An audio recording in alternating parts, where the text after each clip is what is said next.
Okay, so the Morris v. Arthur, King Arthur, and the Knights of the Round Table, Sir Thomas Mallory. It's going to kind of bother me, so I'm getting started on chapter 1.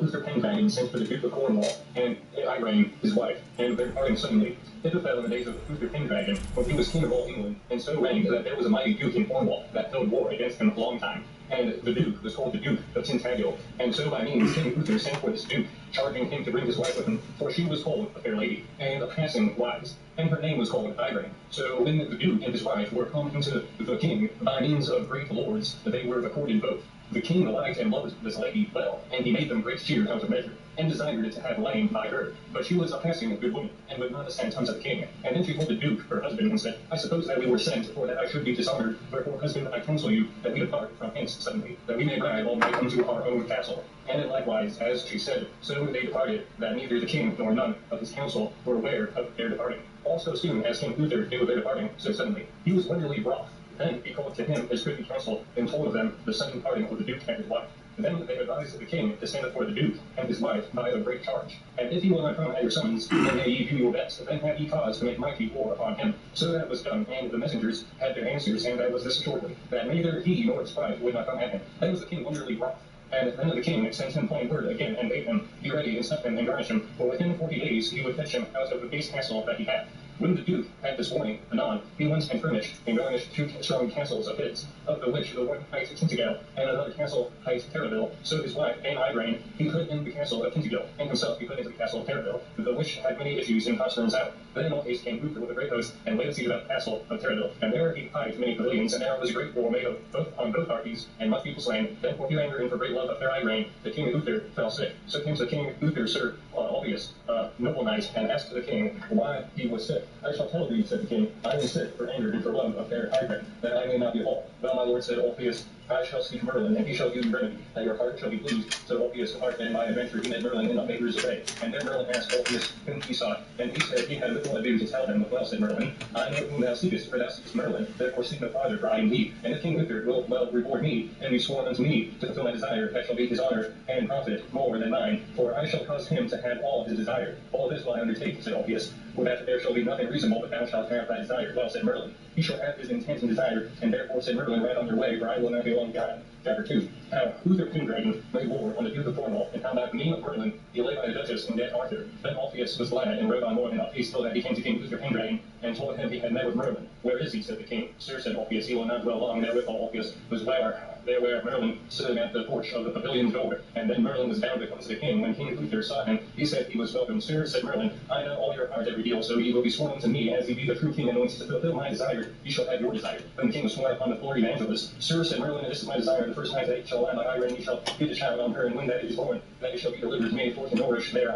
As I have it, for it shall be your worship, and the child's bed as people as the child's worth. I will well, said the king, as thou wilt have it. Now make ye ready, said Merlin. This night ye shall lie with Irene in the castle of Tintagel, and ye shall be like a duke and her husband. Alpheus shall be like Sir Marcius, knight of the dukes. That way ye may not be portions of her, nor for men, but say ye have ceased. And so high you to bed, and rise not in the morning till I come to you for the castle of Tintagel, is but 10 miles hence. So this was done as it advised by the Duke of Tintagel aside, how the king rode from the siege of Terraville, and therefore that night he issued out of the castle and to Austin for to have distress of the king's host. And so through his own issue, the Duke himself was slain, or ever the king came out of the castle of Tintagel. So after the death of the Duke, King Luther lay Irene more than 3 hours after his death, and begat on her that night Arthur. And on day came Merlin to the king, and bade him to make him ready, and so he kissed the lady Irene, and departed in all peace. But when the lady heard tell of the Duke her husband, and by all record he was dead, or ever King Luther came to her, then she marveled who that might be that lay with her in the likeness of her lord. So she mourned privily and held her peace, and all the barons by one assent prayed the king of the court betwixt the lady Irene and him. And the king gave them leave, for fain would he that have been accorded with her. So the king put all the trust in Alpheus to entreat between them. So by the entreaty at the last the king and she met together. Now that we do well, said Alpheus, our king is lusty knight and wifeless, and my lady Irene is passing fair lady. They were great glory until us all, and it might please the king to make her his queen. Unto that they all well accorded, and moved it to the king, and anon, like lusty knight, is unto their two with goodwill. And so in all haste they were married, in mourning with big mirth and joy. And King Los, and Lothian, and the Orkney, that was the Margolies, that was Eowyn's mother, and King Memphis of the land of Garlock went to Elaine. All this was done at the request of King Luther, and Sister Morgane was but school in a nunnery, and there she learned so much that she was a great clerk of necromancy, and after she was wedded to King Urins of the land of Gore, that was Sir Gawain's Bronzeman's father. Chapter 3. Of the birth of King Arthur, and of his nurture, then Queen Irene wept. What? Baby breaker and breaker so that after within half a year as king was laid by his queen, he asked her by her faith. She wrote to him, who was the body, and she swore a vow she could answer to say you not, so he came to tell me the truth. And I shall love you the better by the faith of my body. Sir, said she, I shall tell you the truth. The same night that my Lord is dead, the hour of his death, that same night she quoted. What are you talking about? My Lord, and speaks in countenance and 2 nights with him, and likeness of 2 nights, rest, yes, and Johannes. And so I went to the and the same night, as I found answer to God. So this child was begotten upon me, that is true. Said the king, as he said, for because I myself had him in darkness, and therefore dismayed you not, for I am father of the child. And there he told all cause how it was by Merlin's household, and the queen made great joy, and she knew who was the father of her child. Soon came Merlin unto the king, and said, Sir, you must purvey you for the nourishing of your child, as thou wilt, said the king, indeed. Well, said Merlin, I know a lord of yours in this land that is accustomed to land, and faithful, and he shall have the nourishing of your child, his name is Sir Hector, and he shall always find their livelihood, and he will have to and must Lord Sir Hector, that he sent for the king speak of you, and desire himself, yourself, as he ought to do that, he shall have the written to the woman, and that is why he proves. And one child is there, that is to me, I have to be master of Christian, so I have the name of the God. And when Sir Hector was come to me, I was speaking from the as it desired, and they did not grant Sir Hector great rewards. But then, when the lady was delivered, the king commanded 2 knights and 2 ladies to take the child out and cloth of gold, that he delivered him to what man you meet at the postern gate of the castle. So the child was delivered unto Merlin, and so he bare forth unto Sir Hector, and made an holy man to christen him, named him Arthur. And so Sir Hector's wife, well, within 2 years, he was with us at the lady, and meanwhile, his enemies usurped upon him, and in great battle upon his men, and slew many of his people. Sir, and said Merlin, ye may not lie so as ye do, for ye must to the field, for though ye ride on a horse like her, for ye shall never have the back of your enemies, but if a person be there, then shall ye have the victory. So it was thus Merlin had eyes, and he came forth on a horse, and with a great host towards his enemies. And that same time was that he met with the king, a great host of the north, and that day Sir Orpheus and Sir Rachel, people of these arms, and his men became the northern battle, and slew and delivered his fight. Then the king turned them to London, and made great joy of his victory, and the people were passing for a sick, so that 3 days and 3 nights the people, therefore all men were great. So, and that's the end of the that's the end of the and God has his will, but you and each of is known, and God and I are connected to speak. So all the more our friends, holding hands together, and remember the power of the picture, and we come after the king of the days, and surround the whole of my defense. But then, and say, and give God's blessing, and I will protect what I say, righteously, worshipfully, that you claim, to crown upon my picture of my blessing. And then when he gives it up, he goes, and then he will fulfill his love to the king. So, the king died, and his son,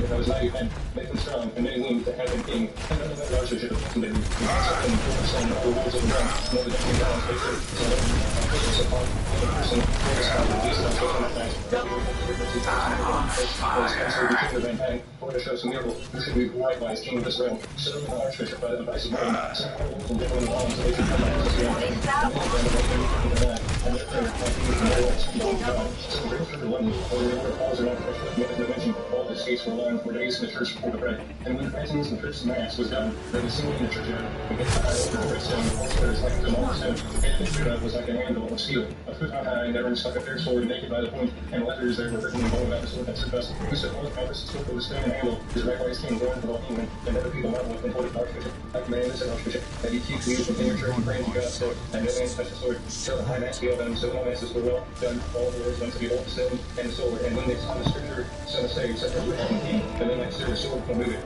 He is not here, said the archbishop, that shall set you the sword, but thou not God, will make him known, but this is my counsel, said the archbishop, that we let courteous and thanks, and the good fame, and the fruits of the sword, so it was ordained, and that was the main cry of every anxious thing that we were the sword, and how many years there, there was left to make the past, and the finish, but all nights that looked out, and all this was ordained for people all together in the commons, but the archbishop has to thank God, will make them known, that should win the sword. So when he was dead, when search was done, the different rounds of the fields and the Jacksons of the Fennel, he said, and that search, everybody was in the road for the house, and the rest of the son, and was near the road, and then I had all the power out, so they were to answer, so they also, that is how they wanted, and so he carried an offer, quarterback, also, the lady of her after seeing the after, who was up there well, and said to himself, I will have the churchyard, and take so with me upstairs, and it's not heard the day, so not the house, what to say, when he comes to the house, people like the entire force for his and so we had no match there, where they were and so he had and like it into the house of the stone, he took his horse and rode his way until he came to his brother Sir Kay, and threw him the sword, and as soon as Sir Kay saw the sword, he lifted it well, as the sword, and so he there received his father Sir Hector, and said, Sir,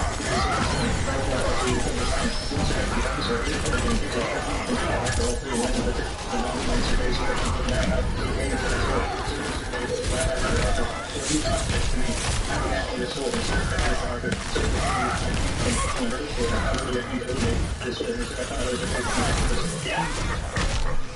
old dog still knows a few tricks.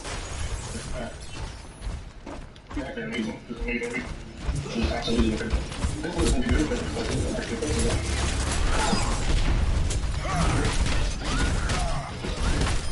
I have your attention yet?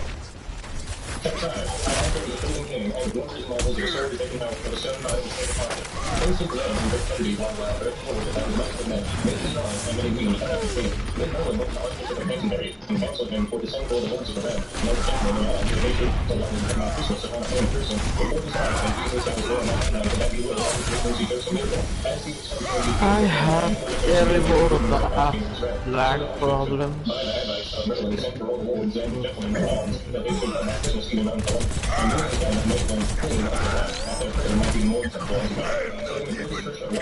Man.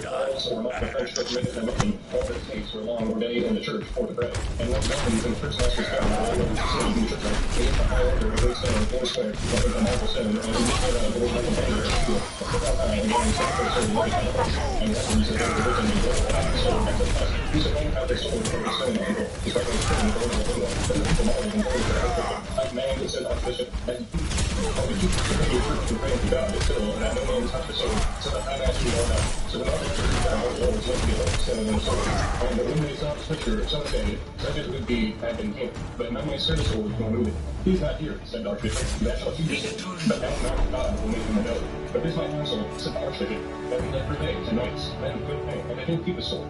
So it was ordained, and then there was made a vow that every man should say that would win the sword on New Year's Day, the barons that they had gathered from the purpose, and all nights that would address their courage, and all there, and all the to keep the sword in the house. Full after the presence of God, who made them know how to win the sword.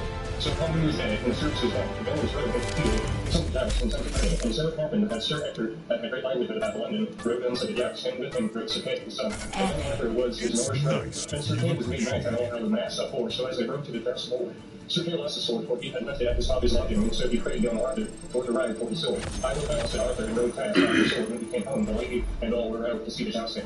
Then was Arthur wroth, and said to himself, I will ride to the churchyard and take the sword with me, and set it in the stone, for my brother Sir Kay shall not be without the sword this day. So when he came to the churchyard, Sir Arthur alighted and tied his horse to the saddle, and so he pointed to the tents and found it at my center. But they were all to the jousting, and so he handled the sword by the handles, and lightly and fiercely pulled it out of the stone, and took his horse and rode his way, and so he came to his brother Sir Kay, and delivered him the sword. And as soon as Sir Kay saw the sword, he wist well it was the sword of the stone, and so he wrote to his father Sir Hector, and said, Sir, lo, here is the sword of the stone, wherefore I must be king of this land. When Sir Hector beheld the sword, he returned again and came to the church, and there they alighted all three, and went into that sword. So said Sir Kay by my brother Arthur, for he brought it to me. How damn ye the sword, sir, said Sir Hector to Arthur. Sir, I will tell you, when I came home from my brother's sword, I found nobody at home to deliver me, and so I came thither eagerly, and brought it down to the stone without any of my pain. That will be any night, said Arthur, so said Nay, said Arthur. Wherefore I said Arthur, in former times, the servant said, for God will have it so, that there should never man have drawn out the sword, but he that shall be right king of this land. Now let me see whether ye can put the sword as it was in front of again. That is no message, said Arthur. And so he put it in the stone, wherewithal Sir Hector saying it on the sword he fit.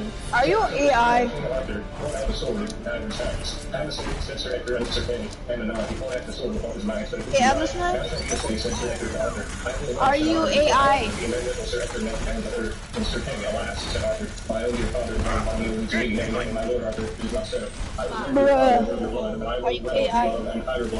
Shut up! Sir Hector told him all, how he was behaving in full devotion, and my first commandment, and my Merlin's deliverance. And then Arthur made great goal, and he understood that Sir Hector was not his father, and Sir Hector and Arthur, will ye be my good and gracious lord when ye are king? Else were I to blame, said Arthur, for ye are the man in the world, and I must be beholden to you, and my good lady mother, your wife, analyze your own enemies on house, my and radar. if ever it be God's will that I be king, he said, you shall try it, and it be me, I shall not call you God, but I ask no more of you, but you will make my son the house of the Lord,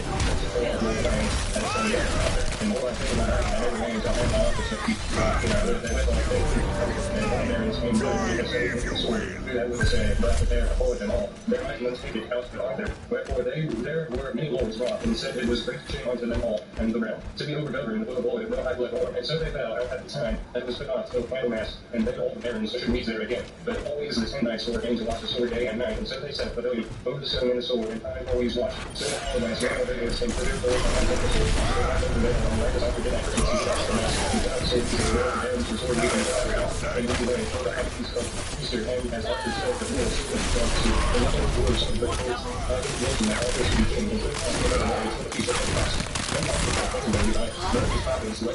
the best knights that they might get, and such knights as User King what best and much trusted in today.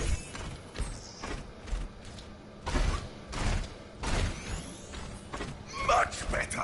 And such knights were put out either as Sir Bogman of Britain, Sir Pacer, Orpheus, Sir Bracius, all these, with many others, were always about our day and night for the Feast of Pentecost. Chapter 7, after that, the time of the very prophecies, and the Feast of Pentecost, and that men, so they will have sword that was said. But no more than that, after the whole time, and all the old problems that were there, but all the problems time at once, we will have our to our king. We will put him over in the night, for we all see it is God's will, and he shall be our king. And do that for us against it, we will serve him, and then we will kneel that once, but 13 forward, and cry out for mercy, because they had a lady so hard,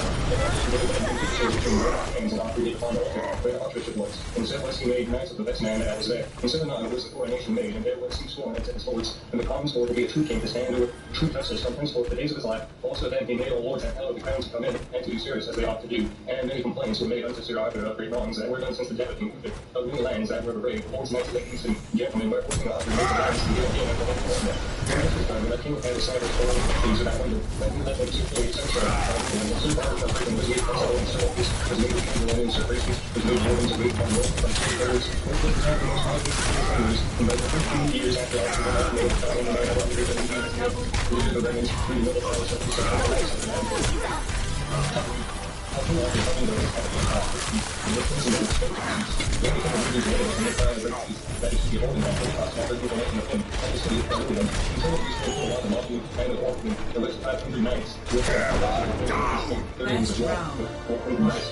Also there came to that feast King Nephrius of Garland, with 700 knights with him. Also there came to the feast of King of Scotland with 600 knights with him. And he was a man also there came to the king with his firm king of 100 knights. But he and his men were passing well be seen at all points. Also there came the king of Cardos with 500 knights, and King Arthur was glad of becoming 40 wing, and also kings and knights had come to their club, and to have them and worship at his feast. But both king made great joy and sent the kings of the knights great presents. But the king would not receive, but refused the message which he believed. He sent the high men to receive and get some great Dude, just shut. You're the most annoying bot I've ever seen, okay? Wait a minute. Aggro time.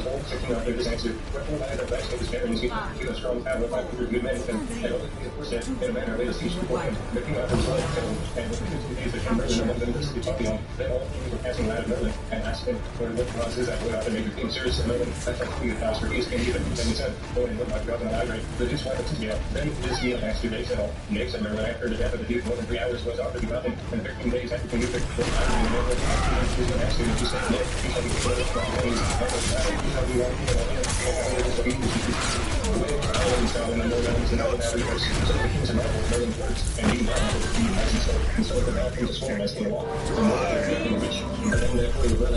King Arthur should come out and speak with kings, become saving to go, say such assurance that it was made. So Merlin went on to King Arthur and told him how he had done, and bade him fear not, but come out boldly and speak with them, instead of not, but answer them as their king and chieftain, for he shall overcome them all, whether they will or no. Chapter 9, the first story of King Arthur, and he's one with you. King Arthur came out his tired, and get her cutting out, and there was King Arthur, and Sir Baldwin of Britain, and Sir Paul, and Sir Rachel, Saber, and there's much wisdom, and with them, and King Arthur answered them and said he would make them to the house as he lived. Wherefore they departed with wrath, and King Arthur bade to keep them well, and they bade the king to keep them well. So the king returned to the town again, and armed him and all his knights. What will you do, said Merlin to the kings? Ye were better for to skins, for ye shall not fear prevail, though ye were 10 times so many. Ye with me now advance to be feared of the great river. With that open man from the King Arthur made himself on the thistle, and therefore 300 good men, all the best of the kings, and so King Arthur happy to them greatly. Sir said Merlin to Arthur, fight not the sword, and not my miracle, for you see you go into the worst, then God out and be a victor. So he on the right hand and on the left hand, and it was marvel. And always King Arthur on his horseback laid on with a sword and did marvelous deeds of good arms. But as many of the kings had reported his deeds and mightiness, and they came out on the backside, and came with 100 knights and King Carlos, and set on Arthur prison behind him. But that Arthur with his knights and smote behind him, and before him every Sir Arthur was not very much stretched with the sword of his hand and him. And he walked straight down to Arthur, with his 4 knights to shoot him, and he sent them out of that. And he drew the sword with Excalibur, but it was so bright that everybody, and they right, like 30 torches, and there was a attack, and slowly much people, and that the commons probably in rows and clubs and stages, and so many knights, and all the kings held them together with their knights, and fled at the light, and set them in the target, and murdered the kings offered, and set them all around the field, and the constant king offered, and defended the king on, and king wars, after the king of war. Soccer, some British king offered, moving on to all of them, so I felt the room, and the king of all his names, and the other secretary of the 16 that made the war, and moving on his field, I've been in all his times, wherefore the king asked the council, I've done all. They were enough. You say, well, so I heard you pull the you all have you know, that you have to look for me. If you know people, it's a little bit for you. I think you create 10 partly of this best advice. Play of the game. All the barons said they would pray and desired, and so Merlin was sent for, and their desire was all the barons to give them this answer. Just then you said, I told you all, I just talked to you and every man alongside from the body, and now I'm tired, and I got you to the book and call, and I can be sending us out again. I worked with them,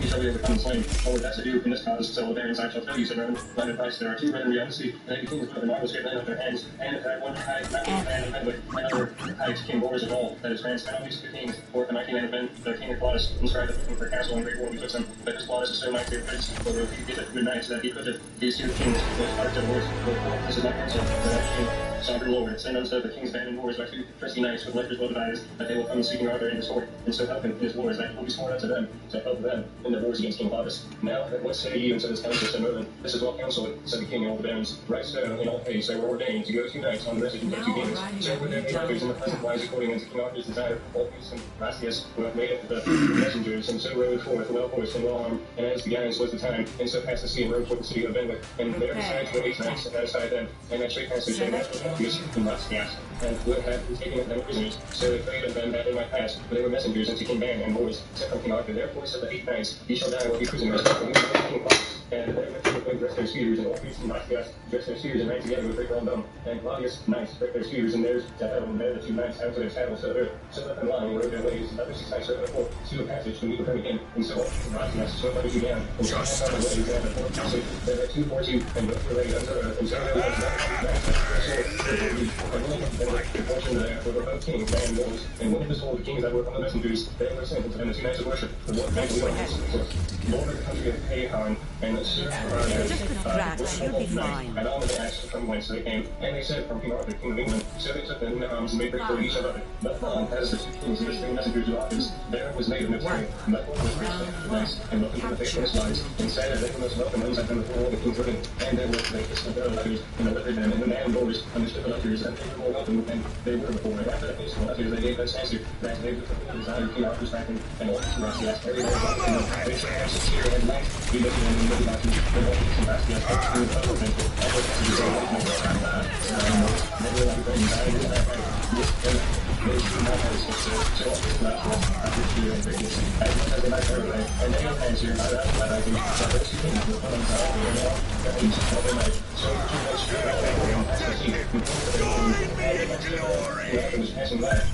suppose these 2 kings will be here. Sir, said they, before all mass, but there the king, but for they for peace, and the crown great rest, and the all mass, but the 2 kings were come over the sea with 100 knights well arrayed, both for peace and for the war, and King Arthur met them 10 miles of Rome, and they were and the all mass, and great peace was all and Sir, they drank on the son,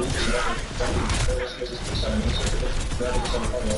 These 2 knights had been all their service, as 3 kings and as the Washington was in the outside with us, they the men, where there were 700 knights, and Arthur and wars of auctions of puppets, and these of the slaughter, where were in a place covered with cloth of gold, and the my friend, for the whole East, and thereon to be a chapter 11. February 20, made by King Arthur and 2 kings, manning boars, and how they went over the sea. And King Arthur and 2 kings led the cars for 700 knights and 2 parties, and they were able to walk around the mountain, and turned on the other side, and they dressed the kings and then for the spears, many good knights, so great and met with the knights, and they wrestled eagerly, and they and they swept the 2 was called easily, and the world over the earth, and the and the way, what's the plan, and everything they have to do, and we saw the side, so that the ocean came to get about, and basically marvelous deeds of arms, and with many adventurers,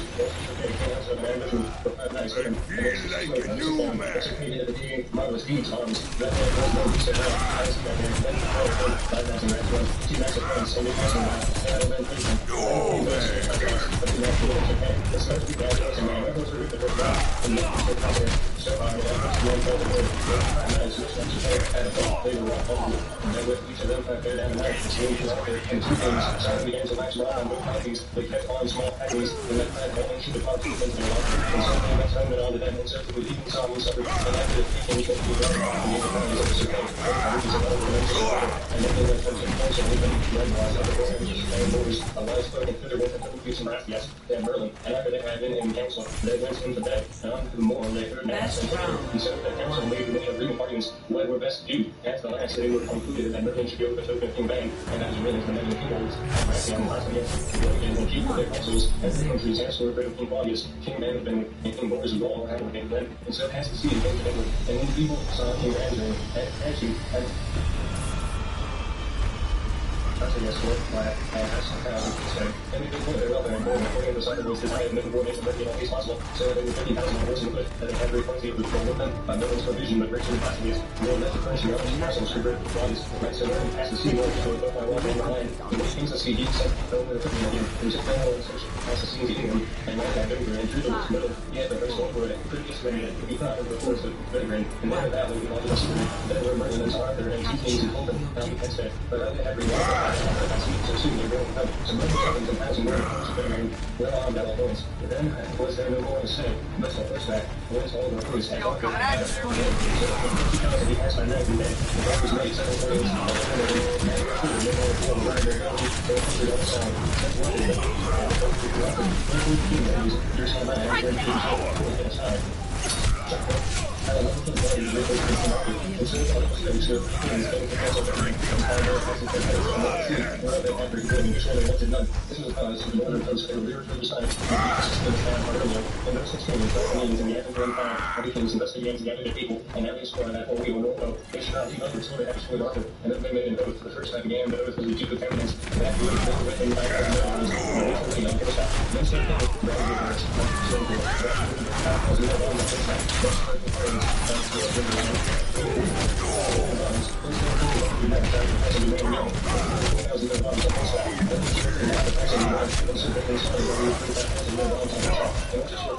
So I was circling slowly with the land door, and that he would bring 6,000 men of arms on horseback. Also, there's 14 Agnes affordable, and he would bring 5,000 men of arms on horseback. Also, there's 14 Pyromax to bring 5,000 men on horseback, and there's 14 Pyromax of Pyromax to bring 5,000 men of arms on horseback. Also, there's 14 in interest to bring 5,000 men of arms on horseback. Also, there's 14 to bring 5,000 men of arms on horseback.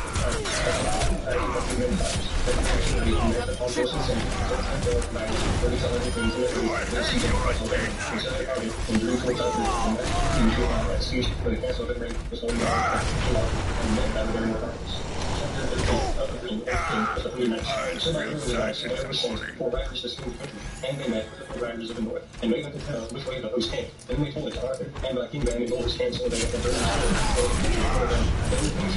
king of the Hoopies, not the King's Knights,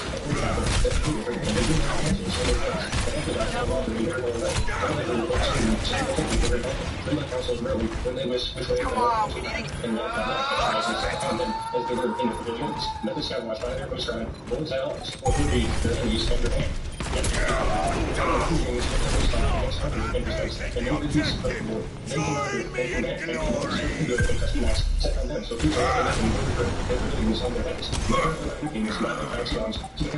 But there was a sling that Mordecai 10,000 human bodies, and so they had all of them a strong passage. It were 50,000 of already met. Then it was day, the outside who by my knights in the room, those are the three things. Back in bed, who was in their filter was 10,000 men. And keep them free.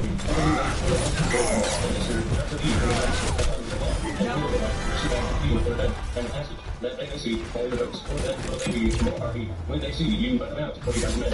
How they see God just over you, and your votes to have the answer. All the readings and all the risks of their burdens, and it was not as really that.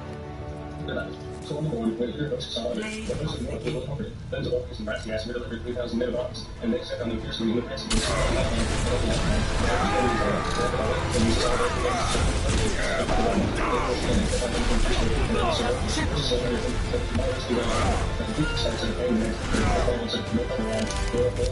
Leaves on the Orpheus, then wraps gas, Cyrus fell affair, settled with whistle, he smashed the beach with a spear, that horse and man fell down, that stopped from the fence and returned to rest gas, and so he was smote others, so that horse and man went there, and so nearly along Tommy, and that horse's knees grasped the hard bone, that came Sir Kay, the central, with 6 fellows with him, and it passing about, with that came the 11 kings and their was lifted to the earth, horse and man, and Lucas above her, horse and man, but King Brandy horse, and King Idris, and King Ironlance, then wax the memory passing, power on with our keys, and Sir Kay signed with his own foot, they rode on King Memphis, and smote him down, and led his horse into Sir Griffin, and horse him again.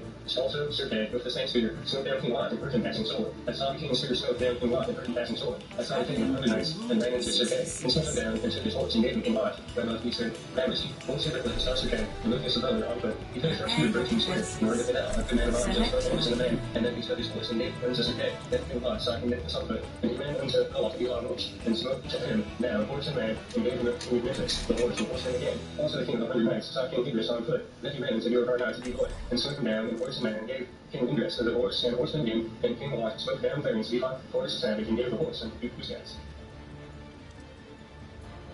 And so when they had horse kings again they drew them all, they had king that day, meanwhile came insurrected with an eager countenance and family, and this and Raphael's on foot, and they found that were found him under the sheep, and all the red blood, and ran to King Crowdlands of both ways, and so he was outside, and that the horse and the king fell down, and then the horse got down, and came up to Orpheus and said, I have this horse, my old friend, so for great need has no horse. Ran Arcee said, Orpheus of Sir Arthur, so marvelous in arms, that all men have wondered, when the king with 100 knights, saw King Crowdlands on foot, and was selected, and was well placed, Sir Arthur's father with his horse, and man met, and he and when King Arthur saw the king right on Sir Arthur's horse, he was riding with the sword, he smote the king on the helm, that a quarter of the helm and shield fell down, and so the sword caught down the horse's neck, and so the king and the horse fell down into the ground. Then Sir Kay and Sir More and Noah, since his mouth, that the king of the 100 knights, and so him down horse and man, and let the horse into his father, Sir Hector. Then Sir Hector ran into a knight, right hands, and so horse and man down, and let the horse into Sir Hector. At great need, had on the horse, his great need told him, last he found Lucas above the valley, like a dead man, and the horse speaking, that was a bit and marvelous report to rescue him. And there were always working knights on Sir Lucas, and last was two of them on the helm, that it went to the chief, and he rose and so him, that on things of field. Then he went up and so him on the center of the shoulder on in the field, and the river saw this, and Jesus said, and on tables that had, and then there was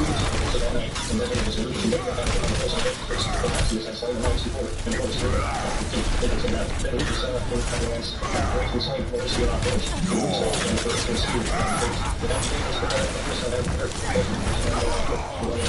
and said, well, yes, see how he got started with this stuff, Lucas was in, he was soon too back, so horse and again, and the rest of the action, all of the parties, they all did the rest of this horse, were visible, and then I again, but the reason saying that I wanted to hear about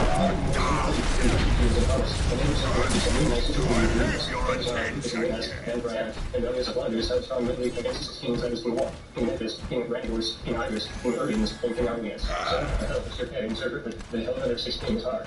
That beneath them they had power to defend them, but when Sir Arthur saw the battle, the knight and the man of the empire, as a shrine, and he reduced for his stream there, but I found him on the left hand, that's what he exclaims what he does. Also, he moved from God's sword and sword, and made him leave that ground for Sir Kay and Griffin, who was the other, then reduced him on the Lord, gives him out the officer after the motion, gets to keep those house, and King King Powers, and what he land, and King Powers, and the King of the Knights, and he lands his capture, but his kings after him, and the law, made the result of his gathers and his fellows, and set up 13 kings, but if he will land on eyes, we shall be slain and destroyed, but let me have the king with the 100 knights, and King Armias, and King Iris, and the Duke of Canterbury, and we 5 kings will have 15,000 men of arms with us, and we will go our 5 these kings, 4 million, 4,000, and we see we have 50 with them long, and that's coming in our hands, and I see, and I will get out of the line, and 6 kings will have the house, and we will know, we got the promise with every single one, and the access, and yes, after that, and he makes mess with the others, everyone they know they can bring students down, so it's just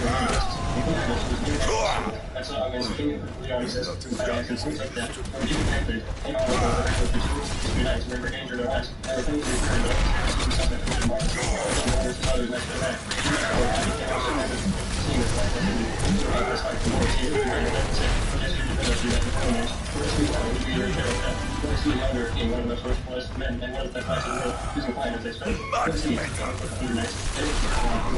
I'm not how everything is putting up a whole. This is nice, such a nice. That's what we're taking Carlos. People are listening and Mr. It's going to do all that. Then Carlos and this goes, bring us off this till it came. There's nothing more inside the front. Then either now let their horse run as fast as they might take. Look at there, spend those 2 months.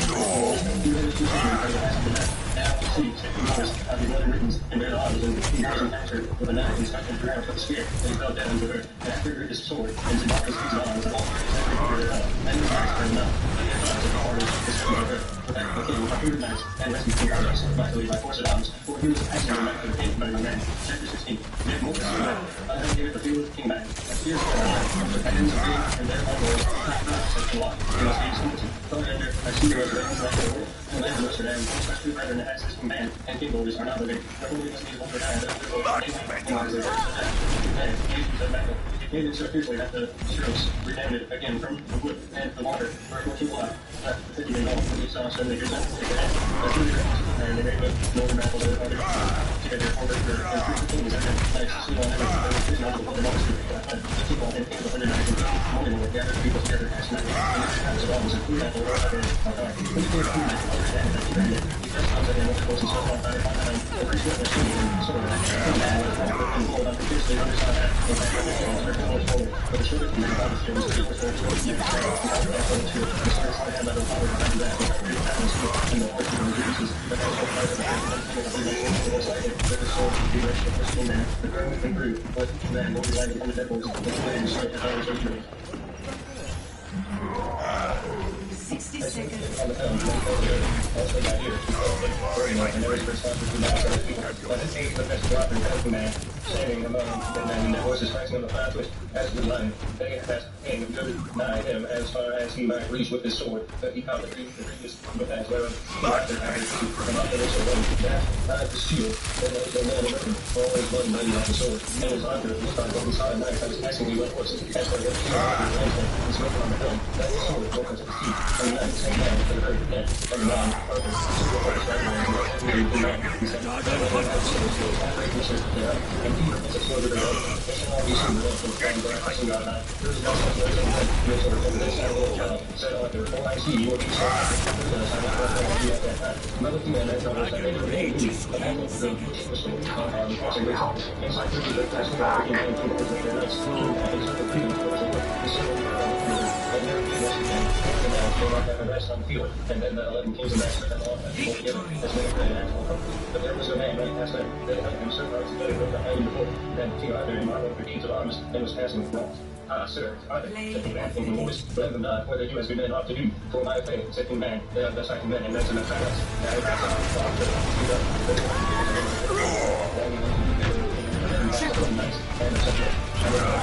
they reached them, that walked we went, said King Man, thinking voice, for they are more and that hath been provided beforehand, and this day they have done their part, and that's the great mercy of their equivalents. Then all the 11 kings agreed them together, and then said Lord, Lords, you must other ways than you do, or else have lost behind. You may see what people have lost, and what then we lose.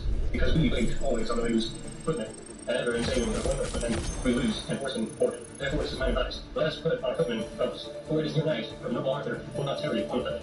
For they may save themselves, the wood is in your hand. And when we horsemen be together, whoever each of you kings let us make ordinance and have none great upon him death, and who then seeth any man present of we, likely that he be slain. For it is better that we slay coward than through a coward always be slain. How say ye, said King Lot? Answer me all ye kings. It is well said, for King of Interest, so said the king of the 100 knights, and the same said King Argos and King Raines, so did King Agnes and King Rhinodoris, and so did King Franus and Duke of Candace, and the same said King Franus and King Edwins, and swear they would never kill other neighbor or not go for it. And whosoever hath fled, that as they did should be slain. Then they amended their harness and righted their shields, and took their spears, and set them on their thighs, and stood still as it had been upon the wood. Chapter 17. Yet to know the same battle, and how was ended by murder.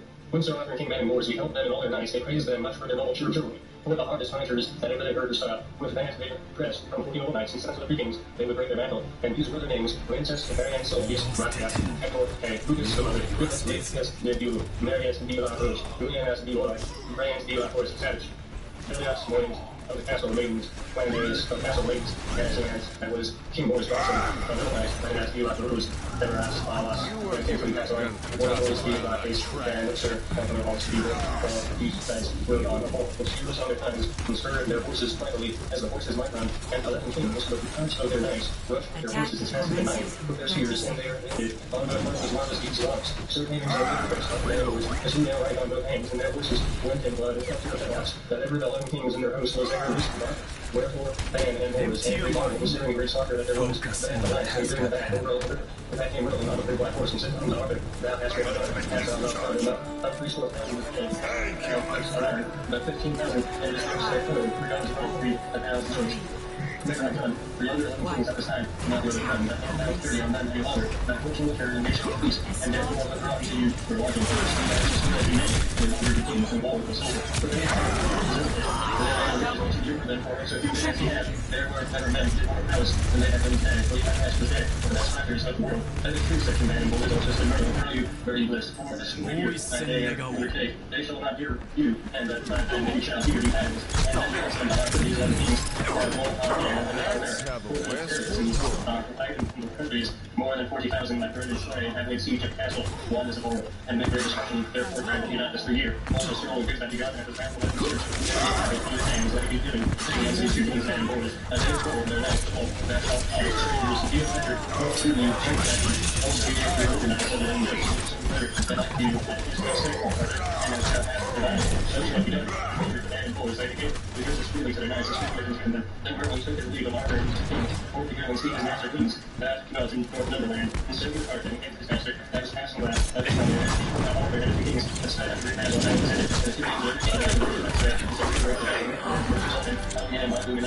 in it, and if you and who had, of course, all animals that are not today where his master leads. You're right. I am repaired. All that was every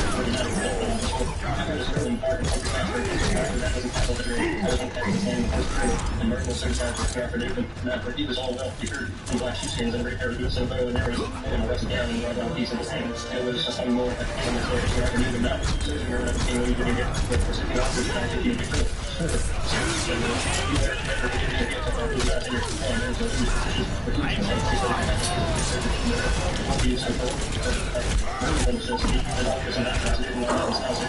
as it is recognized as given to you that the author was very action had Bible growth, and so acting man and king boys and so they had British school nothing. So meanwhile, there came on Annabelle, that was Ansel's daughter, his name was Sanab, and her name was Lionel, was the pastor of Annabelle.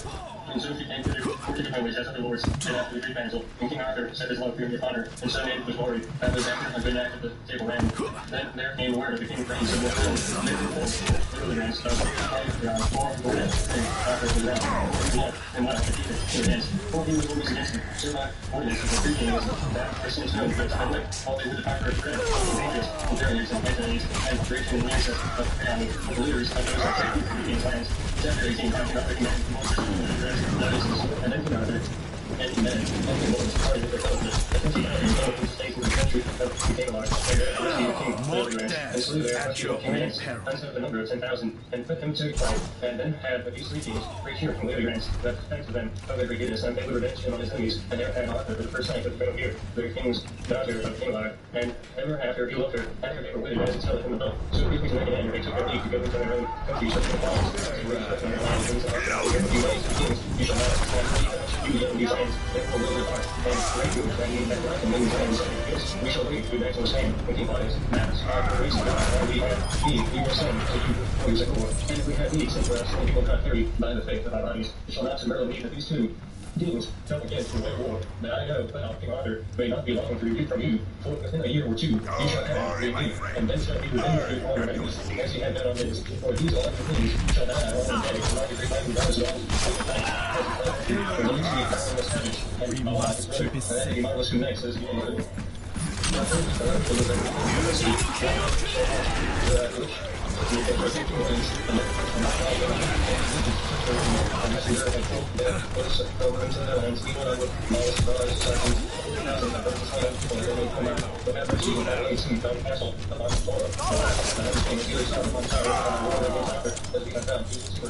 As for King, the other man, so you love it, better than us, and far as King Anne, he had enough to do with the other man, and he had to do with people, so they can see the people in the prayer,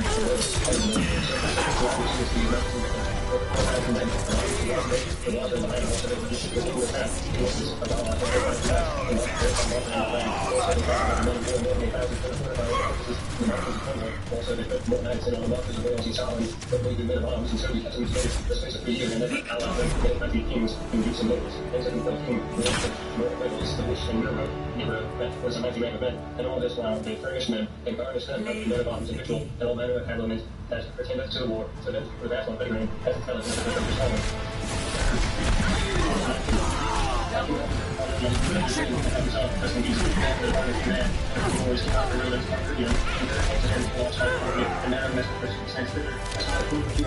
she told me to be seen with her 4 sons Wayne, their hairs are Wayne, and Garrett.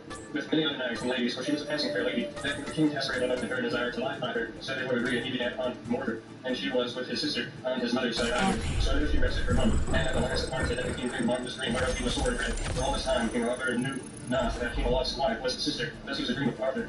Him thought there was come into this land Britons and servants, and him thought that merchants of all people in the land, and then him thought he stopped not with them, and they did him passing great harm, and wounded him all sore. But as he last slew him, when the king went away, he was passing heavy of the dream, and so to put the house with the thoughts, he made him ready with midnights, to the wedding of hunting. As soon as he was before, the king saw a great heart before him, this marshal by shades, said King Arthur, and so he spurred the horse and rode after long. So my time goes off, he was like to have smite the heart, whereas the king had chased the heart so long, that his horse lost his breath and fell down dead. So the king saw the heart he pushed, and his horse dead, he set him down by a fountain, and there he fell in great thus, as he sat so about and beat a noise of hounds, so the son of 30, and the king was not coming for him, the strangest beast that ever he saw or heard of, so the beast went to well and drink, and the noise was in the beast's belly like the question of 30 foot hounds, and all the while the beast cracked, and no noise in the beast's belly, and therewith the beast departed of the great noise, whereof the king had great marvel, and so he was in a great buzz, and therewith he fell asleep right so there came a knight of it unto Arthur, and said, Knight Paul of Cause and Sleepy, tell me if thou sawest a strange beast pass this way. Such one saw I, said King Arthur, that it is past 2 miles. What would you with the beast? Said Arthur, Sir, I have followed that before time and killed my horse, so would God I had another to follow in my quest. Right so came one of the king's horse, and when the knight saw the horse, he prayed the king to get him the horse. I followed the best of one, and that was she for believe the best of blood in my body. I will know that time king followed by questing beast, and after his death, so quite a mighty beast followed. Chapter 20. How King Atlas-Atman took Arthur's horse, and followed the questing beast, and how Merlin met with Arthur. Sir Knight, said the king, leave that quest, and suffer me to have it, and I will follow it another 12 months. Ah, fool, said the knight unto Arthur, it is in vain my desire, for it shall never be achieved, but by me or my next kin. Therewith he started unto the king's horse, mounted into the saddle, and said, Rather see this horse is my own. Well, said the king, thou mayest take my horse by force, but I might prove thee whether thou bear better on horseback or I. Well, said the knight, seek me here when thou wilt, and here nigh this well thou shalt find me. And so passed on his way. Then the king sat in the sturdy, and bade his men fetch his horse, as fast as ever they might. Right so came like Merlin, like a child of 14 years of age, and Saul looked at the king, and asked him why he was so pensive. I may look pensive, said the king, for I have seen the marvelous sight that I ever saw. But know I well, said Merlin, as well as thyself and all thy thoughts, but thou art the most foolish escape thought, for it would not then be. Also I know that thou art, and who was thy father, and of whom thou wert begot, and King Uther Pendragon was thy father, and began to be on Iron, that is false, said King Arthur. How shouldst thou know it? For thou art not so old of years to know my father. Yes, said Merlin, I know it better than ye or any living.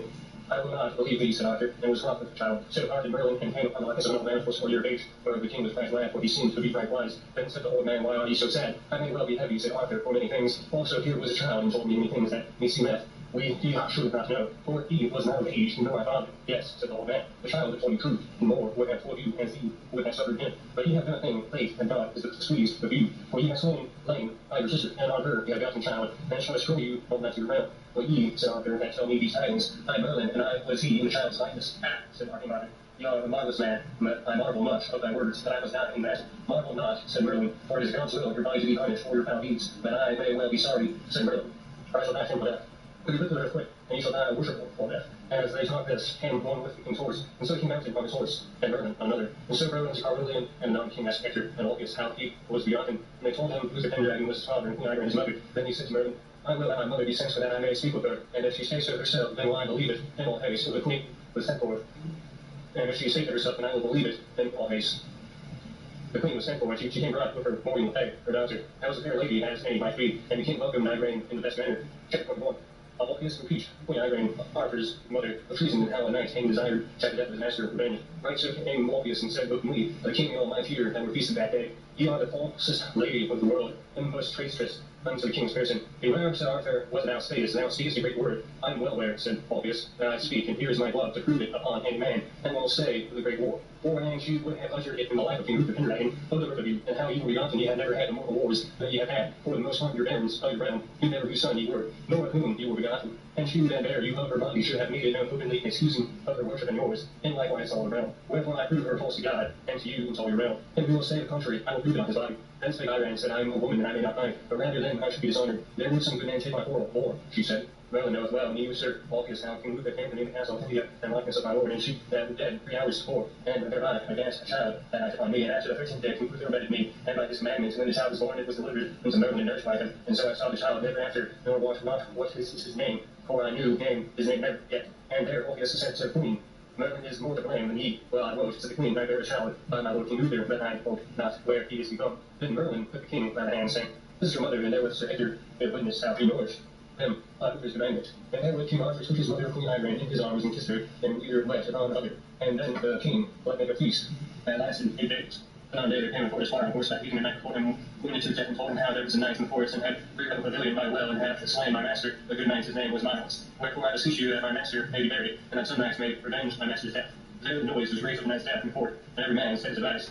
Then came Griffith, and was but a squire, and was but young of the age of King Arthur, so he besought the king for the service that he might have him to give order of knighthood. Therefore he knew how Griffith was made knight and damsel of knight. Thou art all young and tender of age, said Arthur, for to take so high an order on thee. Sir, said Griffith, I beseech you, make me knight. Sir, said Merlin, it were great pity to lose Griffith, for he will be a passing good man when he is of age, but I will do the term of his life. And if he adventure his body with yonder knight at the fountain, it is in great peril if ever he come again, for he is of one of the best knights of the world in strongest man of arms. Well, said Arthur, so hath the desire of Griffith, the king made him knight. Now, said Arthur unto Sir Griffith, sit, I have made you knight, and thou must give me a gift. What you will, said Griffith, thou shalt promise me, on the faith of thy body, when thou hast cast it with the knight at the fountain, whether it fall ye be on the foot, on the horseback, and right so, ye shall come again unto me, without making any more debate. I will promise you, said Griffith, that you desire. Then said Griffith, his horse in great haste, and dressed a shield, and took a spear in his hand, and so he rode with 3 followed, till he came to the fountain. And thereby he saw a rich pavilion, and thereby under a stood a fair horse, well saddled and girdled, and on a tree of a shield of divers colors, and a great spear. Then Griffith smote on the shield of the butt of the spear, that the shield fell down to the ground with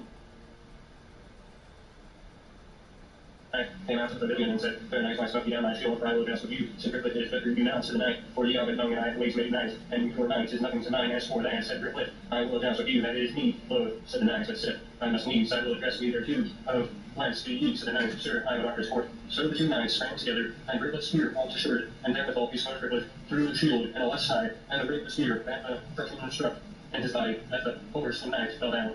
Chapter 23. Now 12 knights came from Rome, and asked unto Raj for this land of Arthur, and how Arthur fought with the knight. When the knight saw him lie so on the ground, he alighted and was passing heavy, for he weened that he had slain him, and he unlaced his helm, and gat him wind. And so with the preaching he sent him on his horse, and so he betook him to God, and said he had a mighty heart, and if he might live, he would prove a passing good knight. And so Sir Griffith rode to the court, for a great doll was made for him, but through good leeches he was healed and saved. Right so came into the court 12 knights, and were aged men, and they came from the emperor of Rome, and they asked Sir Arthur to Raj for his realm. Other else the emperor would destroy him and his land. Well, said King Arthur, ye are messengers, therefore ye may say what ye will. Other else should die therefore. But this is mine answer, I owe the emperor no Raj, nor none will I hold him. I want a fair field, I shall give him my Raj. That shall be with a sharp spear, or else with a sharp sword. And that shall not be long by my father's soul through the pendragon. And therewith the messengers departed passingly wroth, and King Arthur as wroth. For his evil time came they then. For the king was passingly wroth with the purpose of Griffith. And so he made a goodly man with a chamber, that it be his best horse and armor. And how long it comes to his person, he would have the city or tomorrow day. Right or tomorrow day he met with his man and his horse, so he mounted up and dressed his shield, and he took the spear and bade his chamber and tarried there till he came again. And so Arthur trode a soft pace till it was the day, and then was the lair of 3 trolls chasing Merlin, and would have slain him. Then the king rode unto them, and bade them flee. Trolls then they feared. Then they saw the knight, and fled. Merlin said to Arthur, Here hadst thou been slain for all thy craft, had I not been. Nay, said Merlin, not so, for I could save myself as I would, and thou art more near thy death than I am. For thou goest to the deathward, and God be not thy friend. So as they went thus talking, they came to the fountain, and the rich pavilion there by it. Then King Arthur was there, where sat a knight armed. Sir, Sir Knight, said Arthur, for what cause didst thou here? And there may no knight right this way, but if he doubts with me, said the king, I read thee, leave thy custom, said Arthur. This custom, said the knight, have I used, and will use my career. Who saith nay, and who is grieved with my custom, let him amend it. And I will amend it, said Arthur. I shall offend thee, said the knight, and on he took his horse and dressed his shield and took his spear, and they met so hard either on their shields that all to shiver their spears. Therewith and on Arthur pulled out his sword, nay, not so, said the knight, it is fairer. And the knight, and we sprang run more together with sharp spears. I will well, said Arthur, and I had any more spears I have now, said the knight. So there came a squire and brought 2 good spears, and Arthur chose one and another. So they spurred on their horses and came together with all their might. That either wrecked their spears to their hands, and Arthur said not hand on the sword. Nay, said the knight, ye shall do better. You are asking good counsel, as ever I met the whole. I once go all in the high order of knights, but let us joust once again. I sent me, said Arthur, and on there were brought 2 great spears, and every knight stands a spear there with their hands together, and Arthur's spear all to shiver. But the other knight had hit him so hard in the midst of the shield that the horse and man fell to earth. And therewith Arthur was eager and pulled out his sword, and said, I will save thee, Sir Knight, on foot, for I have lost honor on horseback, and will be on horseback, said the knight. When was Arthur wroth? He dressed his shield toward him with his sword drawn. When the knight saw that he had alighted, for him not no worship to have a knight at such a veil, he be on horseback, and he on foot. And so he alighted and dressed his shield to Arthur. And there began a strong battle of many great strokes, and so few of their swords that the cannons flew in the fields, and fought was over blood and blood. Thus they fought long and rested them, and then they went to the battle again. And so hurtled together like two rams, that either fell to earth. So at the last they smote together that their swords met even together. But the sword of the knight smote King Arthur's sword in two pieces, wherefore he was heavy. Then said the knight unto Arthur, Thou art my daughter, whether me lives to save thee or slay thee, but thou wilt be as overcome and recreant, thou shalt die as for death. Said King Arthur, Welcome be it when it cometh, but to yield me unto thee as a recreant, I have life or die. Then to be so chained, and there withal the king left him to Eleanor, and took him by the middle and threw him down, and raced off his helm. Then the knight found that he was a dread, well he was a passing good man of might, and not he brought Arthur under him and raced off his helm, and with that smite off his head. Chapter 24. How Merlin saved Arthur's life and threw an enchantment on King Eleanor and made him to sleep. Therewithal came Merlin and said, Knight, hold thy hand, for I now slay that knight now. Putest this realm in the greatest damage. That ever was realm or this knight is a man of more worship than thou workest. Why, who is he? Said the knight. It is King Arthur. Then would he have slain him for a thread of his wrath, and beat up his sword, and therewith Merlin cast enchantments to the knight, that he fell to the earth in a great sleep. Then Merlin took up King Arthur and rode forth on the knight's horse. Alas, said Arthur, what hast thou done, Merlin? Hast thou slain this good knight by thy grass? There liveth not so worshipful a knight as he was. I had lifer than the skins of my land the year that he lived. Care ye not, said Merlin, for he is taller than he.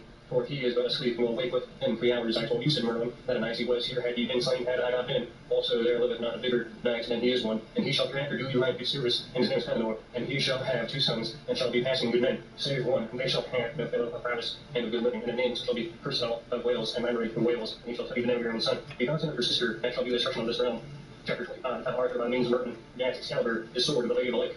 Right. So the king had departed, and went unto a hermit that was a good man, and a great leech. So the hermit searched all his wounds, and gave him good salves. So unto the king was there 3 days, and then were his wounds well mended, that he might ride him go. And so departed, and as they rode, Arthur said, I have no sword, no horse. Said Merlin, Here is a sword, that shall be yours, as I may. They rode till they came to the lake, which was fair water and broad, and went to the lake Arthur was where an arm falcon white as ice, that held a fair sword in that hand. Below, said Merlin, the owner had so nice fail, with man he saw the hand, so there went on the lake. And then Arthur, and let me get home.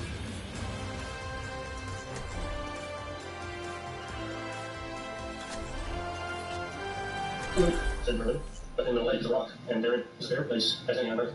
And richly be seen, and Amazil will come to you anon. And then spake he fair to her, that she will give you that sword. And on withal came Amazil unto Arthur, and saluted him, and gave her again. Amazil said Arthur, What sword is that? And yonder the honor holdeth above the water. I would it were mine, for I have no sword. Sir Arthur came, said to Amazil, That sword is mine. Why do you think you gift? When I ask it you, you shall have it. I my faith. Said Arthur, I will give you what gift you ask. Well, said Amazil, go to your knowledge, and roll yourself to the sword, and take it in the scabbard with you. And I will ask my gift when I see my time. So Sir Arthur and Merlin walked it without their horses to 2 trees, and so they went to fetch it.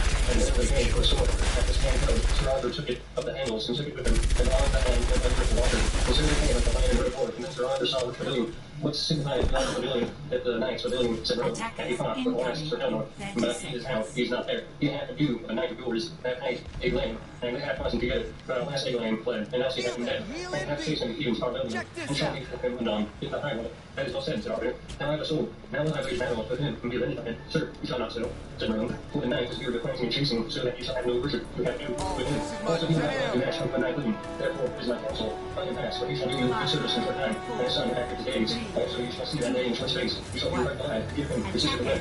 When I see him, I will do as he arises, said Arthur. Then Sir Arthur, what have sword?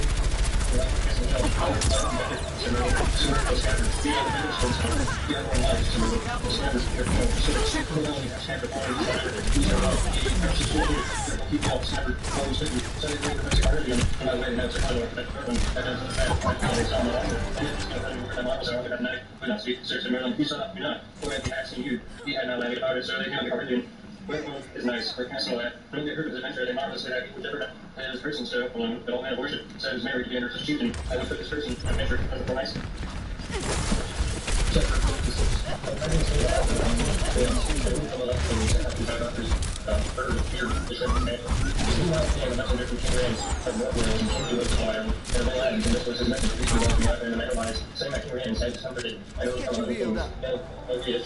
Taking the objective. No one can and there flash one face of magic, or the same as you, but also keep winning different lines, and we're trying another lead, so we have all of you there here. Well, so Arthur, that has said I love you. This is the most important thing,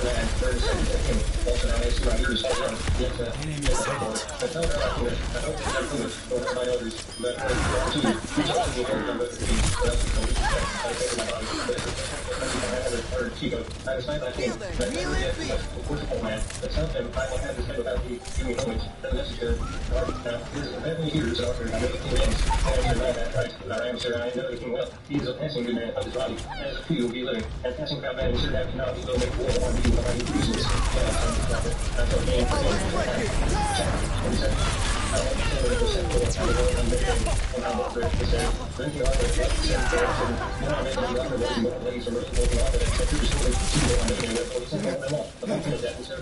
Down, some is all resentment, some I can all fight, and all of it ship to the sea, and some for weeks old, and some last, and some I work in shipwreck, and cancel that was all you do, and so much more here that you see yourself, and good man found over yours, and tell you 14 years old, and then you have to go, and so you're afterward, at the end of the day, I say, you're looking at these areas, and see, where it's yourself, all staying to the right, and then you're looking at all that, so we're going to we'll see, we'll look how the measure, and for these things, all the great things, as we rehearse it, and the book of Valiantly Savage, that all of them,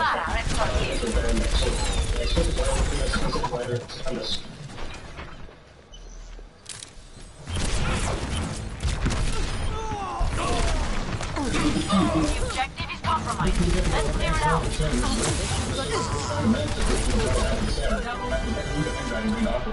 The witch had great war in these days, 40 people England into his hand. Where there were many kings looking around England and Wales, Scotland, and Cornwall. So there fell out of time, and King Arthur was at London in the night and told the king tidings how the king Gens of North Wales had reared a great number of people. He were very ashamed of the United States, and every United States nice and gentlemen of ours to draw them to the castle for a camel. In those days, and the king would not make the council and the certain king was completed, one ceremony, and one had conceived us, it was some of the real ceremony, and when she came, King Arthur, she felt something she came, and who she was, and this person, who he saw. Then she called myself all back, and when he found out she was good, and also where the king had mother, and said, for what cause are you girt with the sword? See you not, now shall I tell you, said Ganza, this sword that I am girt with will not me great sorrow and cumbrance. For I may not be ruler of the sword but by night, but he must be a passing good man of his hands and of his deeds, and without villainy or trickery and without treason.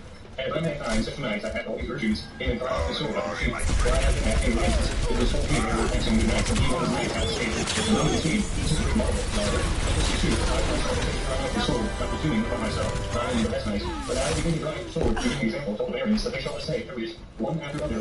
My man had stated, then Arthur took his sword out, my girl, all at the king, sword, said Ganza, you need not that all acts so hard, for he that shall fall it out shall do it with little might. He says now, said Arthur, now say, you are barons, but beware, be not the title of the same, but from God. Then it was not a veil to Ganza, but he must be a clean out of that thing, and my side and mother side, most of all the other round table, that were there, no pain time, so it all out of it, and I come to, therefore that thing, they saw about the vengeance and all acts of the sword, and in the best night, that's a real reason, and then he in the world, for the best of all, before I am then he fell, it said at the time there was a board on the tower, that had been kissed, but from half a year, and more was running from that, the richest time unto the other, and then at night, so all of the life, but he was a good man, named his body, and he was born in the land, and so he went for music, and saw this adventure, whatever priest thought he would say, another our next day, but for he was forward, before the great, they put him not far and rest, but in his heart he was wholly assured to do as well, that his race had been, as any nice that there was, and as Benzo had the lead of Arthur and all barons stood apart in his night fallen, called up there, let's break it! What I said, as we told us, both down and so forth was, in my heart was Tina, I am fully assured as some of others, and Tina, in my heart was Tina, well, Benzo, we got the format, and some of you were the lucky man, but this whole argument, she thought she could be the no worship without building or trickery. And as he said, unto the night, certainly it is not to put me to more pain and more labor, for it seemeth not each to speed there and voted that day. Ah, fair damsel, said Balin, worthiness and good statutes, and good deeds are not only in the ravens, but manhood and worship is saved within man's person, and many a worshipful knight is not known unto all people, and therefore worship and heartiness is not known unto ravens.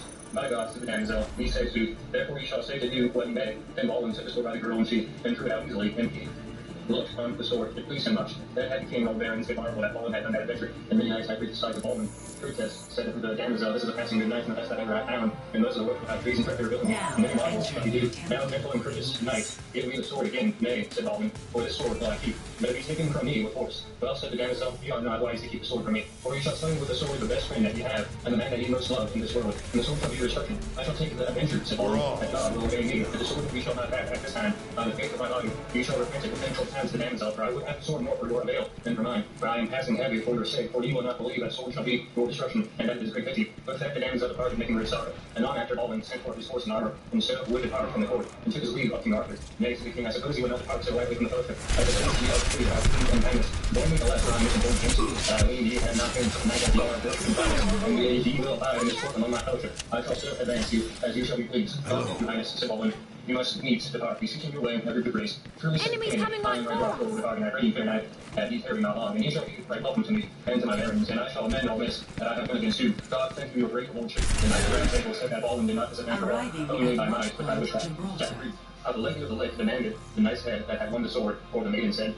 The meanwhile, that his knight was making him ready to depart. There came into the court a lady that hight the Lady of the Lake, and she came on horseback richly seen, and saluted King Arthur, and there asked him the gift that he promised her, and she gave him the sword that is due, said Arthur. The gift I promised you, but I have forgotten the name of my sword you gave me. The name of it, said the lady, is Excalibur. That is as much to say as that steel. You say well, said the king asked, what you will, and you shall have it, and it lies in my power to give it. Well, said the lady, I ask the head of the knight that hath won the sword, or else the damsel's head that brought it. They take their horse, though I have but their heads, for he slew my brother, a good knight and a true, and that gentle woman was causer of my father's death. Truly, said King Arthur, I may not grant neither of their heads, but my worship therefore ask, what you will else, and I shall fulfill your desire. I will ask none other thing, said the lady. When Balin was ready to depart, he saw the Lady of the Lake. That my and for 3 years, and when it was told him that he asked his head of King Arthur, he went to straight and said, he will be found, he would have my head, and therefore he shall lose yours. And with his sword, lightly he smote out her head, before King Arthur, alas, for shame, said Arthur. Why have you done so? Ye have taken me, and my authority, for this was a lady that I was the old, and ever she came under my safe conduct, I shall never forgive you that trespass. Sir, and all in me forthinketh that there was before the same lady was untrue as lady, living by enchantment and sorcery, she had his sword and magic, and she argued that I loved her. Through her falsehood and treachery, but also so ever you had, said Arthur. You should have warned her in my presence, therefore you must answer. You shall have it close over your sight, that I never know, therefore drawn out my hasty man. Then Baldwin took up the head of the lady, and there went to his hostelry, and there he met with his squire that was sorry he had displeased King Arthur, and so he went forth out of the town, and asked him, Baldwin, we must take back this head and bear it to my friends, and tell them how I have sped, and tell my friends of Northumberland, and on this Thursday, also tell them how I am out of prison, and will venture to be felony with sir. Alas, said the squire, he must greatly to blame, for it displeased King Arthur. As for that, said Baldwin, I will hide me in all the haste, and I may to meet with King Rience, and his sword, and neither else die therefore, and if they have me to win, then King Arthur do not be his sword. And squire, and King Arthur's good Baldwin. So, at the time, that lady of King Arthur.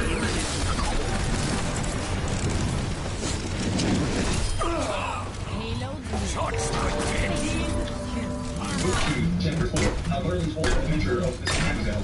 As at that time, there was a knight, which was the king's son of Ireland, and his name was Mazior, which was a marvelous knight, and counted himself one of the best of the horse. And he had faith with his knight at Balin, for the achievement of the sword, and should be offensive to all party for more prowess. But he asked King Arthur that he would give him leave to rid and ride after Balin, and to revenge his knight that he had done. Do your best, said Arthur. I am like Balin. I will do your will over the times that you have come to me at you. Then this Mazior went to his hostelry to make him ready. In the meanwhile came Merlin, to go to King Arthur, and then was toward him to be after the sword, and death of the Lady of the Lake. Now shall I say you, said Merlin, the same damsel, that you standeth, that brought the sword into your view. I shall tell you about the damsel, she was the falsest damsel that lived. See my share, said they. She had her brother, a passing good knight, that promised a poor true man, and the damsel loved the knight that loved the department, and this good knight, her brother had loved the knight that loved the department, and slew him by force of his hands. When this false damsel understood this, she went to Lady Lyle, and gone, and presented her, and she and prayed. Chapter 5. Baldwin was pursued by Sir Lancelot like fire, and she jested that slew him. And so this Lady Lyle of Avalon told her this sword that she brought with her, and told there should no man fall it out with the sheep, but if he be one, the knight of his friend, that he should be hard and fall in prowess, and with that sword he should slay her brother. This was the cause that Damsel came into this court, I know it as well as he.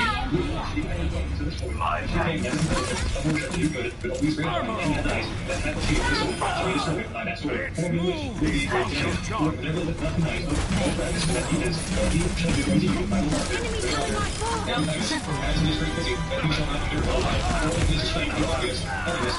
This match flew. So the knight of Ireland armed the battle arms, pressed the shield on his shoulder and mounted on horseback, then took his spear in his hand, and rode after the great pace, as much as he horse might go, and within a little space, on a mountain he had sat fallen, and the loud voice he cried of high ground, we shall not live, we will live, the tree of Israel, we shall not fail, and fall and prove the boys, his words were fierce and said, that night, and the evil be, and you cross the be, and he said on the night, then work not last, you will turn and catch all night, and that be the better to have fallen, but you have boom, for many a man meanest to put his enemies to review, and ought to fall said himself, but what towards thee he said, fallen, I am captain of King Arthur, said the knights of Ireland, and considered was revenge for this night he did this day to King Arthur, and to his court. Well, said Balin, I see well I must have ado with you, but as me, for it, who is a Greek, King Arthur, for he has the sword, and you fall, his horse and sword, said Balin, but to me, for you not them, and you damage, else I would have you fall, as any knight, that, listen, we want to slay a lady, make you ready to the night by the sword, and let's let me, as that one shall allow you to feel it, and to be people, you know, that was a fire, and every night to fall, and she will fall, and she will spear, and all that the food is in the fall, every stage every and the march, this was scarcely, and who had the sword, and was not having that song, and then he saw him while as a horse.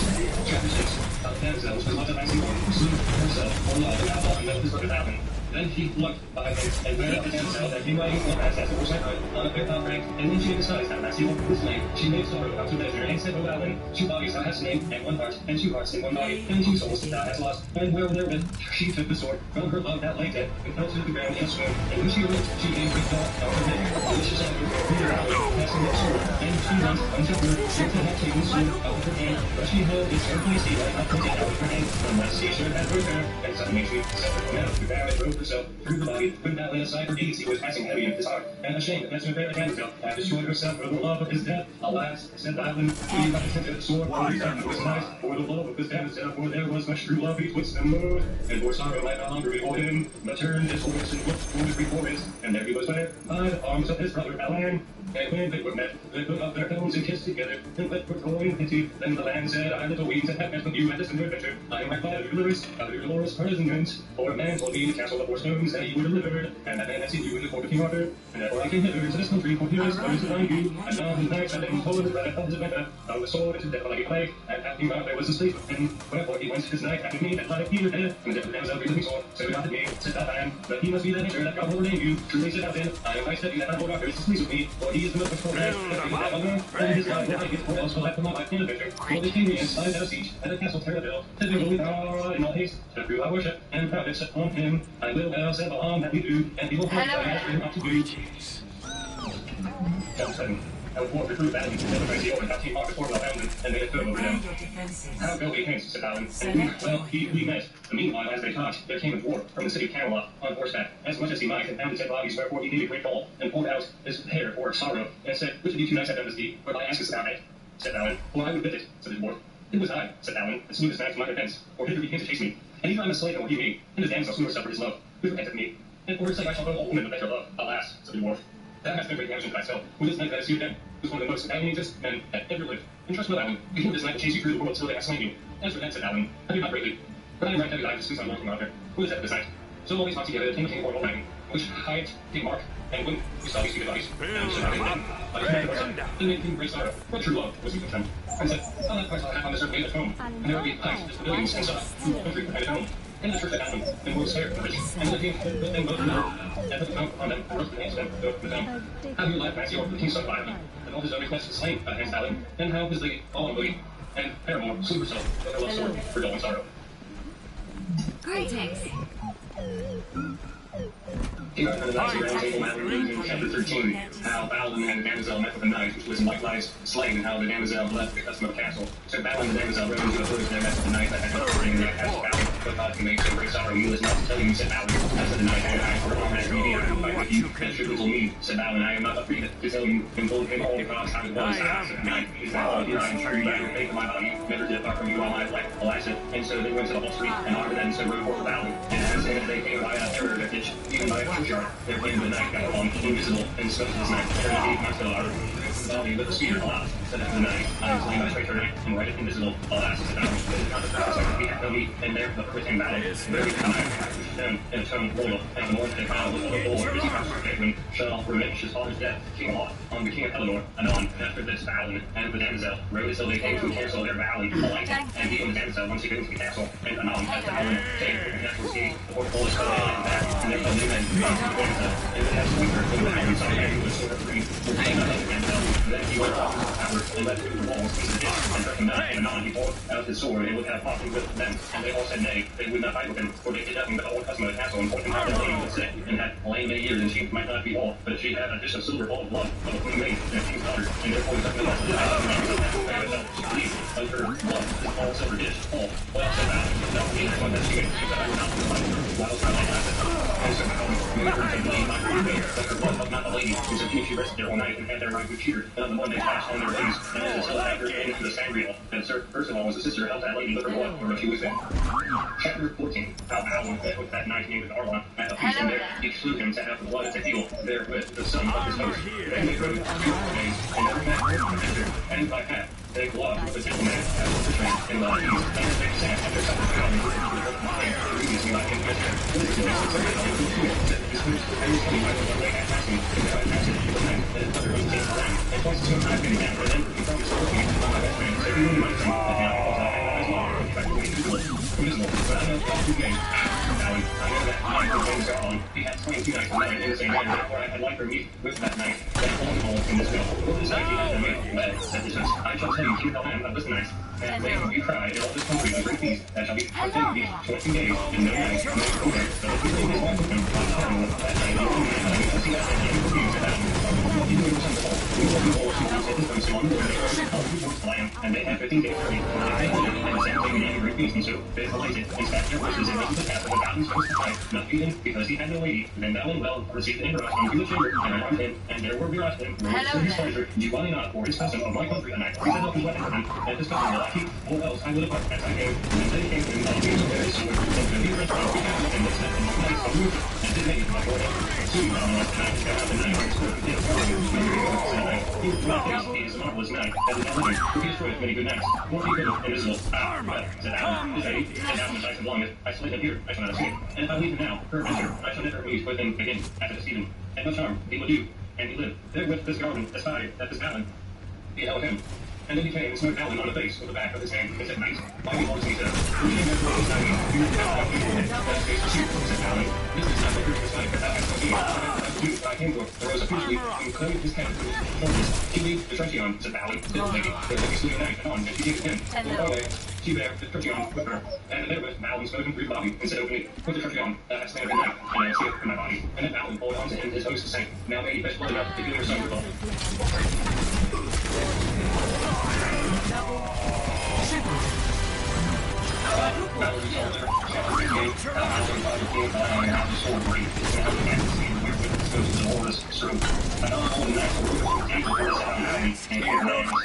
Easily and said, Knight, hast thou slain my brother? Thou shalt die therefore thou be caught. Well, said Alan, to yourself, yes, thou shalt who may have who be double my brother, thinking I and put so he puts his head in his throat, and with the sword broke his stomach, and with the man was buttonless, he ran into the chamber for 6 months, and so from chamber to chamber, the new time always came to them. After him, at last, he went into a chamber that was marvelously well done, and richly arrayed with cloth of gold, and the richest that might be up, and one lying therein, and thereby stood a table from gold, the fourth of his silver, and at the table, and upon the table stood a marvelous spear strangely wrought, and went about into the saw, and there, and was handed to the man, and the man so that spear, that the lion fell down, must move, and then with the castle roof and walls breaking fell to earth, and now and fell down, said, that he was not disturbed, and so hand, and so the most powerful castle, and falling down, so lay down the round, and armor over. Chapter 15. Alan was delivered by Merlin to save the night by his strength himself from the Then Merlin came to the and took Alan, and kept him, and grew horse. He was dead, and they took Alan, and drew Alan, down south said Alan, lo, said Merlin, where she lies now, and King Alan slay low. Many years sore wounded, and might never be horse like Galahad. Galilee, our prince, he was then in west, for Sandria, 40 men from the east, for our church, and news of our idea, brought us time, and there was some light of the man, and so our east, so far on top, and the light was not consistent, and that was no point in all. He was ever, or who has no free will, and anything that was found, Merlin, and said, So you wrote, you fear, she's intending that you did sign every time, and let her on right. Now, that has a first reason for it, something sort of works, sure, that makes something play. And that is what all media was. When Malcolm was right, he was confused, he was asking pain. So he wrote 8 days on beach with adventure, and at last he came to a horse in the valley, and was measured the tower. On every side was a great horse for war. Time was free on every side, for the ground on every morning. He was like the man from the way. Balance it. God save you. Why be so heavy? Tell me I will make it. And I was every thoughts. And now thou fits me more pain. Mountain went till the coming. And blew upon his horse. Then her down and saved us. Ah, Billy. Why have you broken the promise? For now promise. You, please on you. I especially got never keep you in the sword. For what is the sword? That's me what's coming going out. And there be found Mr. From the end. And simply not a hand under my hand. And that's not this lady. I shall not meet for now. I shall promise you my dog to get you. For a lady, and you will tell me where she is. What is your name? Nice. My name is Alan Besides. Ah, sir. I know that you have enough the other night with the 2 swords. And I have much prowess with your hands. Living. What is your name? Said Alan. My name is Varnish. A man, a poor man's son, but my powers and hardiness, a few can't made me knife and gave me lions. His name is G. Irma, and his daughter is she I love. And she me I eat how hard she hands, said Alan. But they smiled, said Knight. Not like we hands, and these 2 knights, so they rode more than a face. So they came with their castle, where wall and ditch. I will into the castle, said Alan. And look at she be there. So he went in search for a chamber about the bed. But she was not there, and Alan wasn't there. Was going number 4 He saw her lie on the great so nice, and mounted her arms so fast. Housing, either other, and under the fence, grassy curves, and now we saw her lie so with the house knife. And every saw, she was a fair lady. And Alan went through all the chambers again, and pulled the knife. How he found her as she had slept, and asked him to brought in the place. There she lay fast asleep.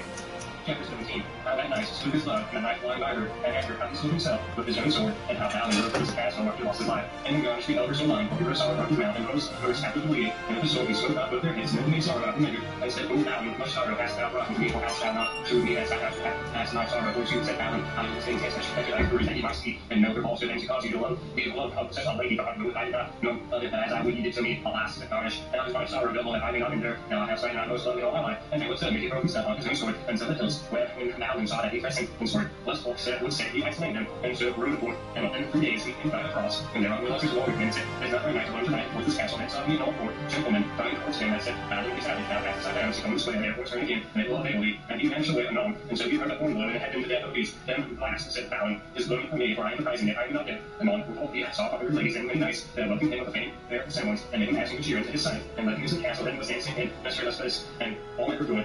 And the chief lady of the castle said, Knight with 2 swords he must have to do, and shall so can I hereby that keep it, and I am for there may no man pass this way, but he must house where he passed, and is that unhappy custom, said Alan, that a knight may not pass this way, but his house. Yea, I shall not have to do, but with one knight, said the lady. Well, said Alan, said I shall have here too. I am afraid of traveling men off weary, and their horses too, but there my horse, be weary my heart, is not weary. I would be fain there my death should be, sir, said a knight of Alan. Be thinketh, for shield is not good. I will lend you a bigger thereof, I pray you. And so he took the shield that was another left his own, and so rode from the island, and put him and his horse in a great boat when he came on the other side of the damsel, and she said, O nice Alan, why have you left your own shield? Alas, ye have to put yourself in great danger for my poor shield. Ye should have been known, as great pity you ever was of the night, or of thy prowess and haughtiness, thou hast a fellow living. Me repenteth, said Alan, that ever I came within this country, that I may not turn it now again for shame, and with a venture to file to me, be it life or death, I will take the venture that shall come to me. And then he looked on his armor, and understood he was well armed, therewith blessed him, and mounted upon his horse.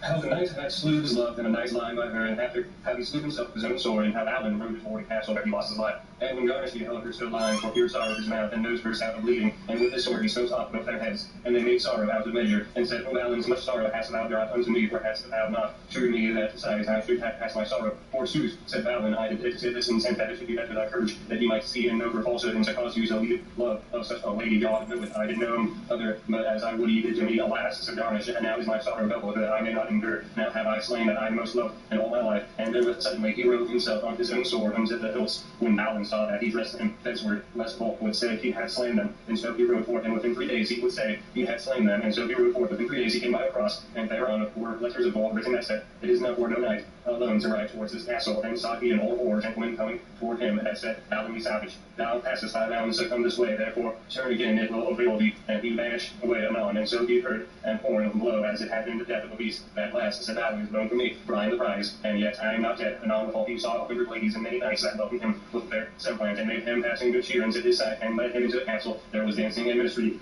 bliss and all manner of joy. But then the chief lady of the castle said, "And knight with the two swords he must have but do, and joust with the knight thereby that keepeth in island, for there may no man pass this way, but he must joust where he pass. It is unhappy custom, said Balin, that a knight may not pass this way, but if he joust, he shall not have ado. But with one knight, said the lady, well, said Balin, since I shall thereto, I am ready, but battling men are oft weary, and their horses too. But though my horse be weary, my heart is not weary, I would be fain, there my death should be. Sir, said a knight to Balin, methinks your shield is not good, I will lend you a bigger, thereof I pray you. And so he took a shield that was unknown and left his own, and so rode into the highland, and put him his horse in every foot. And when he came on the other side, he met with a damosel, and she said, O knight Balin, why have you left your own shield? Alas, ye have put yourself in great danger for your shield. Ye should have been known. It is great pity of you as ever was the knight. For thy vow is now as I have no fellow living. Ye repenteth, said Balin, that I ever came within this country, but I may not turn now again for my shame. And where adventure shall fall to me, but if life or death, I will take adventure that becomes me. And then he took off his armor and understood he was well armed, and therewith blessed him and mounted on his horse.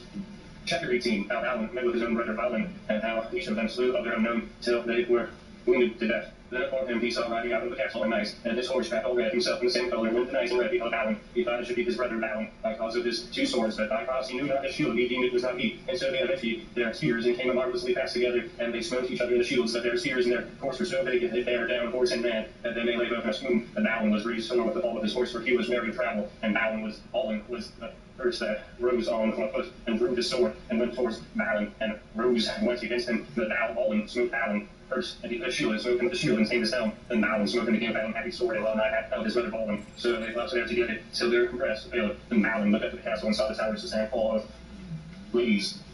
So they went into battle again, wounded every issue other dolefully, and then they breathed oft times. And so when times of battle that they fought place there as they fought was blood red, and as that time there was none of them both that they had either smitten other 7 great wounds, so that the least of them might have been the death of the mightiest giants in this world. Then they went to battle again so marvelously that doubted it was the fear of the battle, the great bloodshedding, and the hooves unnailed, and naked they were on every side. At last Balin, the younger brother, withdrew him and laid him down, and said, Balin, ye savage, what knight art thou? Or now I found never no knight that passed me. My name is, said he, Balin, brother unto the good knight Balin. Alas, said Balin, that ever I should see this day. And therewith he fell backward in a swoon. Then Balin beat on all 4 feet and hands, and put off his helm of his brother, and might not know him by the visage. It was so full and bled. But when he awoke, he said, O Balin, my brother, thou hast slain me, and I thee, wherefore all the wide world shall speak of us both. Alas, said Balin, that ever I saw this day, that through mishap I might not know you, for I died well in your 2 swords, but by cause he had another shield, I deemed he had been another knight. Alas, said Balin, all that made an unhappy knight in the castle, for he caused me to leave my own shield to our both to destruction, and if I might live, I would destroy that castle for ill customs. That were well done, said Balin, for I had never grace to depart from them since that I came thither. For here it hath me to slay a knight, I kept this island, and since I might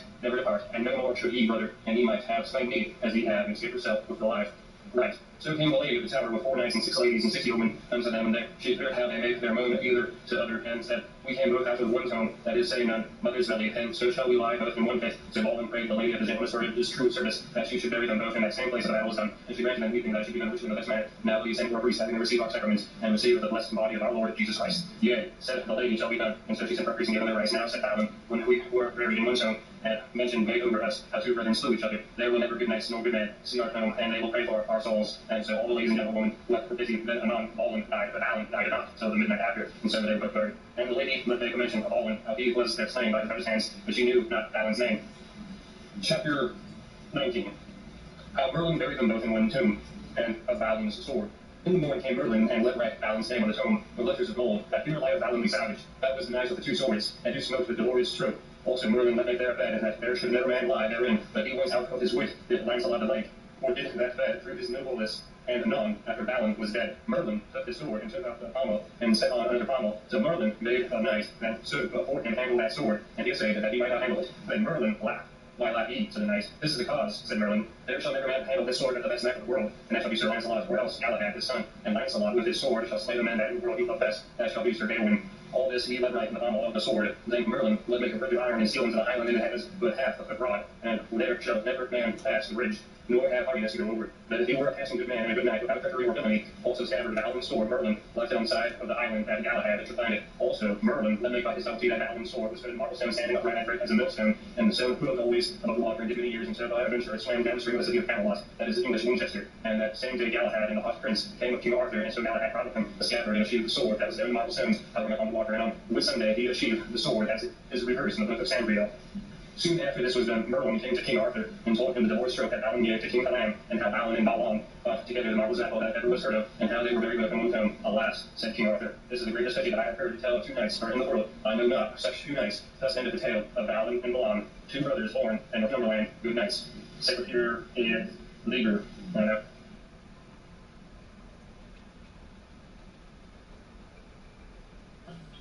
Book 3, Chapter 1. How King Arthur took a wife and wedded Guinevere, daughter to Leo de Grace, king of the land of Camelard, with whom he had around the table. In the beginning of Arthur, after he was chosen king by adventure and by grace, for the most part of the barons knew not that he was Uther Pendragon's son, but as Merlin made it openly known, but yet many kings and lords held great war against him for that cause, but well Arthur overcame them all. For the most part of the days of his life he was ruled much by the counsel of Merlin. So it fell on that time King Arthur said unto Merlin, My barons will let me have no rest, but needs I must take a wife, and I will none take but thy counsel. And by thine advice it is well done, said Merlin, that ye take a wife for a man of your bounty, and no place should not be without a wife. Now is there any that ye love more than another? Yea, said King Arthur, I love Guinevere, the king's daughter, Leo de Grace, of the land of Camelard, the which holdeth in his house a table round that he told he had of my father Uther. And this damosel is the most valiant and fairest lady that I know living, or yet that ever I could find. Sir, said Merlin, as of her beauty and fairness, she is one of the fairest alive, and he loved her not so well as he do. I should find you a damosel of beauty and of goodness, I should like you and please you on your heart were not set. But there as a man's heart is set, he will be loath to return. That is truth, said King Arthur. But Merlin warned the king utterly that Guinevere was not wholesome for him to take to wife, for he warned him that Lancelot should love her, and she him again. And so he turned his tale to the adventures of Sangreal. Then Merlin desired of the king or to have men with him that should inquire of Guinevere. And so the king granted him, and Merlin went forth unto King Leodegrance of Camelard, and told him of the desires of the king that he would have unto his wife Guinevere, his daughter. That is to me, said King Leodegrance, the best tidings that ever I heard, that so worthy a king of prowess and noblesse will wed my daughter. And as for my lands, I have give him which it might please him, but he hath lands enow, and needeth none, that I shall send him a gift, shall please him much more, for I shall give him the table round, and which Uther Pendragon gave me, and when it is all complete, there is 100 knights and 50, and as for 100 good knights I have myself, but I call 50, for so many have been slain in my days, and so Leodegrance delivered his daughter Guinevere unto Merlin, and table round with 100 knights, and so they rode freshly with great royalty, what by water and what by land, so they came, not and following them. Chapter 2. How the knights of the Round Table were ordained, and their sieges blessed of the Bishop of Canterbury. When King Arthur heard of the coming of Guinevere, and the 100 knights of the Table Round, then King Arthur made great joy for her coming in at her presence, and said openly, The fair lady is passing welcome unto me if I have loved her long, and therefore there is nothing so lief to me. And these knights of the Round Table please me more than the right great riches, and in all haste the king will have ordained for the marriage and the coronation in the most honorable wise that could be devised. Now Merlin, said King Arthur, go down and assign me in all the land 50 knights, which be of my most prowess and worship. Within short time Merlin had found such knights that should fulfill 20 at each knight, but no more he could find. Then the Bishop of Canterbury was fetched, and he blessed the sieges with great loyalty and devotion, and there set to the 18 and 20 knights and other sieges. And when this was done, Merlin said, Fair sirs, ye must all arise and come to King Arthur, for to do him homage. He will have the better will to maintain you. And so they arose and did their homage. When they were gone, Merlin found in every sieges the letters of gold that all the knights' names that had sitten therein. The 2 sieges were void, and so anon came young Gawain and asked the king a gift. Ask, said the king, and I will grant it to you. Sir, I ask that you will make me knights that same that you shall wed fair Guinevere. I will do it with good will, said King Arthur, and do unto you all worship that I may, for I must be reason ye are my nephew, my sister's son. Chapter 3. How a poor man, riding upon a lean mare, desired King Arthur to make his son knight. Forthwith there came a poor man into the court, and brought with him a fair young man of 18 years of age, riding upon a lean mare. And the poor man asked all men that he met, Where shall I find King Arthur? Yonder he is, said the knight. Wilt thou anything with him? Yea, said the poor man. Therefore I came hither. Anon as he came before the king, he saluted him, and said, O King Arthur, the flower of all knights, kings, I beseech that you say to thee, Sir, it was told me that at this time of your marriage you would give any man the gift that you would ask. I also accept that were unreasonable. That is truth, said the king. Such cries I let make, and that will I hold. So it appear not my realm, nor mine estate. Ye say well and graciously, said the poor man. Sir, I ask nothing else but that you will make my son here knight. It is a great thing thou askest of me, said the king. What is thy name? Said the king to the poor man. Sir, my name is Arias, the cowherd. Whether cometh this of thee or of thy son? Said the king. Nay, sir, said Arias. This desire cometh of my son and not of me, for I shall tell you I have 13 sons, and all they will fall to what labor I with them, and will be right glad to do labor. But this child will not labor for me, for anything that my wife or I may do, but always he will be shooting or casting darts. I am glad for to see battles, and to behold knights, and always day and night he desired of me to be made a knight. What is my name? Said the king unto the young man. Sir, my name is Thor. The king beheld him fast, and saw he was passingly well visaged, and passingly well made of his ears. Well said King Arthur unto Arias, the cowherd, fetch all thy sons before me, that I may see them. And so the poor man did, and all were shaped much like the poor man that Thor was not like none of them, all in shape nor in countenance, for he was much more than any of them. Now said King Arthur unto the cowherd, Where is the sword that he shall be made magnifical? It is here, said Thor. Take it out of the sheath, said the king, and require me to make you a knight. Then Thor alighted off his mare and pulled out the sword, kneeling and requiring the king that he would make him a knight, that he might be a knight of the Table Round. As for a knight, I will make you, and therewith smote him in the neck with the sword, saying, Be ye a good knight, and so I pray to God, so he may be, and if ye be of prowess and worthiness, ye shall be a knight of the Table Round. Now Merlin, said Arthur, say whether this war shall be a good knight or no. Yea, sir, he ought to be a good knight, for he is some of good man, as any is alive, and of king's blood. How so, sir? Said the king. I shall tell you, said Sir Merlin. This poor man, Arya, is a coward, is not his father, he is nothing sick to him, for King Pellinore is his father. I suppose, nay, said the coward. Fetch thy wife before me, said Merlin, and she shall not say nay. Anon the wife especially which was their housewife, and there she answered Merlin full womanly, and there she told the king and Merlin that when she was a maid, and was enough kind, there met with her a certain knight, and had by foresee had my maidenhead, and after that time he begat my son Thor, and he took away from me by greyhound that I had that time with me, and said that he would keep the greyhound for my love. Ah, said the coward, I win not this, but I may believe it well, for he had never no taxes of me, sir, said Thor, and to Merlin, dishonour not my mother, sir, said Merlin, it is more for your worship and hurt, for your father is a good man, and a king, and he might well advance you, and your mother for you were begotten, or ever she was slated, that is true, said the wife. It is less grief unto me, said the coward. Coward, tell the coward.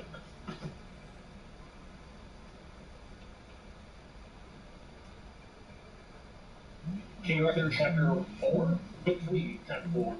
How Sir Thor was emperor son of King Pellinore, and how Gawain was made knight. So on the morn King Pellinore came to the court of King Arthur, which had great joy of him, and told him of Thor, how he was his son, and how he had made him knight, at the request of coward. When Pellinore beheld Thor, he was pleased him much. So the king made Gawain knight, but Thor was the first he made at the feast. What is the cause, said King Arthur, that there be two places avoiding the sieges? Sir, said Merlin, there shall no man sit in those places, but they that shall be of most worship. But in the siege Pellinore is, there shall no man sit therein but one, and if there be any so hardy to do it, he shall be destroyed, and he that shall sit there shall have no fellow. And therewith Merlin took King Pellinore by the hand, and in the one hand next the two sieges, and the siege Pellinore, he said in an open audience, This is your place, and that ye are worthy to sit therein of any that is here. Thereat sat Sir Gawain, and great envy, and had told him Gaheris, his rather younger knight, this put to great worship, the which grieveth me sore, for he slew our father King Lot. Therefore I will slay him, said Gawain, with the sword, and that was sent me that its passing presence. Ye shall not so, said Gaheris, at this time, for at this time I am but a squire, and when I am made knight, I will be moved, avenged on him, and therefore, brother, it is best he suffer till another time, that we may have him out of the court. And as when he did so, we should trouble this high feast. I will well, said Gawain, as ye will. Chapter 5. How at feast of the wedding of King Arthur to Queen Guinevere, a white hart came into the hall, and the 30 pounds, and how a rash pinched the hart which was taken away. Then the high feast made ready, and the king was wedded at Camelot, and said, Dame Guinevere, in the church of St. Stephen's, with great solemnity, and as every man was set after his degree, Merlin went to all the knights of the Round Table, and bade them sit still, that none of them remove, for ye shall see a strange and marvelous adventure. Right so as they sat, there came running a white hart into the hall, and a white ratchet next him, and 30 couple of black running hounds came after with a great cry, and the hart once out to the table bound, as he went by other lords, the white ratchet bit him out of the top, and called out the feast, went through, the hart left a great leap, and overthrew the knight that sat at the lord's side, and therewith the knight arose and took up the ratchet, and so went forth out of the hall, and took his horse and rode his way with the ratchet. Right so anon came in a lady on white palfrey, and cried aloud to King Arthur, Sir, suffer me not to have this knight, for the ratchet was mine, for the knight led away. I may not do therewith, said the king. With this there came a knight riding all armed on a great horse, and took a lady away with him with horse, and at her she cried and made him great all. When she was gone, the king was glad, for she made such a noise. Nay, said Merlin, ye may not leave these adventures so lightly, for these adventures must be brought again, or else it would be disworship to you and to your feast. I will, said the king, that all be done by your advice. And said Merlin, let call Sir Gawain, for he must bring again the white hart. Also, sir, he must let call Sir Thor, for he must bring again the ratchet and the knife, or else slay him. Also let call King Pellinore, for he must bring again a lady and the knights, or else slay him. And these 3 knights shall do marvelous adventures, for they come again, then were they called, all 3 as every person of 4, and each of them took his charge, and armed them surely. But Sir Gawain had the first request, and therefore we will begin at him. Chapter 6. How Sir Gawain rode forth to fetch again the hart, and how the two brethren fought each other against other for the hart. Sir Gawain rode more than a pace, and Gaheris his brother that rode with them instead of a squire to do him service. So as they rode, they saw 2 knights who fight on horseback, passing swords. So Sir Gawain and his brother rode betwixt them, and asked them for what cause they fought so. The one knight answered and said, We fight for a simple matter, for we two be 2 brethren born and begotten of one man and of one woman. Alas, said Sir Gawain, why do ye so, sir? Said the elder. There came a white hart this way this day, and many hounds chased him, and a white ratchet was always next him. And we understood it was an adventure made for the high feast of King Arthur, and therefore I would have gone after to have upon me worship, and hear of me younger brother said he would go after the hart, for he had better knights than I, and for the cause we fell at debate, and so we thought to prove which of us was better knight. This is a simple cause, and seeing Sir Gawain unclothed to me, then ye should debate with them, and not brother with brother. Therefore, let if you will do by my counsel, I will have ado with you, that is, ye shall yield you unto me, and then we go unto King Arthur, and ye will yield unto his grace. Sir, knights, said the 2 brethren, we are forparted, and much blood have we lost through our wilfulness, and therefore we would be loath to have ado with you. Then do as I have will have you, said Sir Gawain. We will agree to fulfill your will, but by whom shall we say that we be thither sent? Ye must say, by the knights that followed the quest of the hart that was white. Now what was it your name? Said Gawain. Sormouse of the forest, said the elder. And my name is, said the younger, Brian of the forest. And so they departed and went to the king's court, and Sir Gawain on his quest.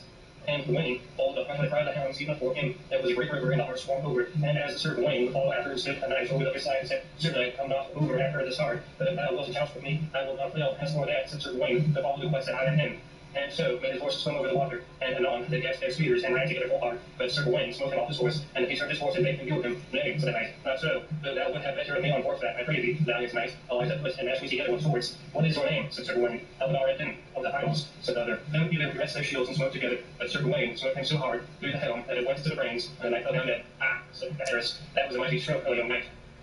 Chapter 7. How the hart was chased into the castle, and there slain, and how Sir Gawain slew the lady. Then Gawain, and Paris rode more than face after the white hart, and let slip at the hart 3 couple of greyhounds, so that they chased the hart into the castle, and the chief place on the castle, and slew the hart. Sir Gawain and Paris followed after, right so there came a knight out of the chamber with a sword drawn in his hand, and slew 2 of the greyhounds, even beside Sir Gawain, and the remnant he chased them with his sword out of the castle. And when he came again, he said, O my white hart, me repenteth that thou art dead, for my sovereign lady gave thee to me, and evil have I kept thee, and thy death shall be here bought, and I live. And anon he went into the chamber and armed him, and came out fiercely and every deputy. But Sir Gawain, why have ye slain my hounds? Said Sir Gawain, for they did but their kind, and like where I have ye had walking your anger again upon me, and upon the dumb beast. Thou sayest truth, said the knight. I have avenged me on thy hounds, and so I will on thee or thou go. Then Sir Gawain alighted at foot, and dressed his shield, and struck together mightily, and cut their shields, and sent their helms, and brake their clippers, and the blood ran down to their feet. At the last, Sir Gawain smote the knight so hard they fell to the earth when he cried mercy, and yielded him. And the suffering as he was a knight, and a gentle man to save his life. But thou shalt die, said Sir Gawain, for slain with my hounds, I will make amends to the knight unto my power. Sir Gawain would no mercy have, but unlaced his helmet and had stricken off his head. Right? So came his lady out of the chamber, and fell over him, and so he smote off her head by this adventure. Alas, said Paris, that is folly, and shamefully done, that shame shall never be from you. Also you should give mercy unto them that ask mercy, for a knight without mercy is without worship. Sir Gawain was so stoned of the death of this fair lady, that he wist not what he did. And he said unto the knight, Arise, I will give thee mercy. Nay, nay, said the knight, I take no course of mercy now, for thou hast slain my love, and my lady that I love best of all earthly things, and he so repenteth it, said Sir Gawain. For I thought to strike unto thee, but now thou shalt go and take King Arthur himself of thine adventures, and how thou art overcome by the knight, and I went into the quest of the white hart. I take no force, said the knight, whether I live or I die, but so for the death of death, he swore to go with King Arthur, and he made him to bear 1 greyhound before him on his horse, and another behind him. What is your name? Said Sir Gawain. For we depart. My name is, said the knight, Atlas-Atman the Marsh. So he departed towards Camelot.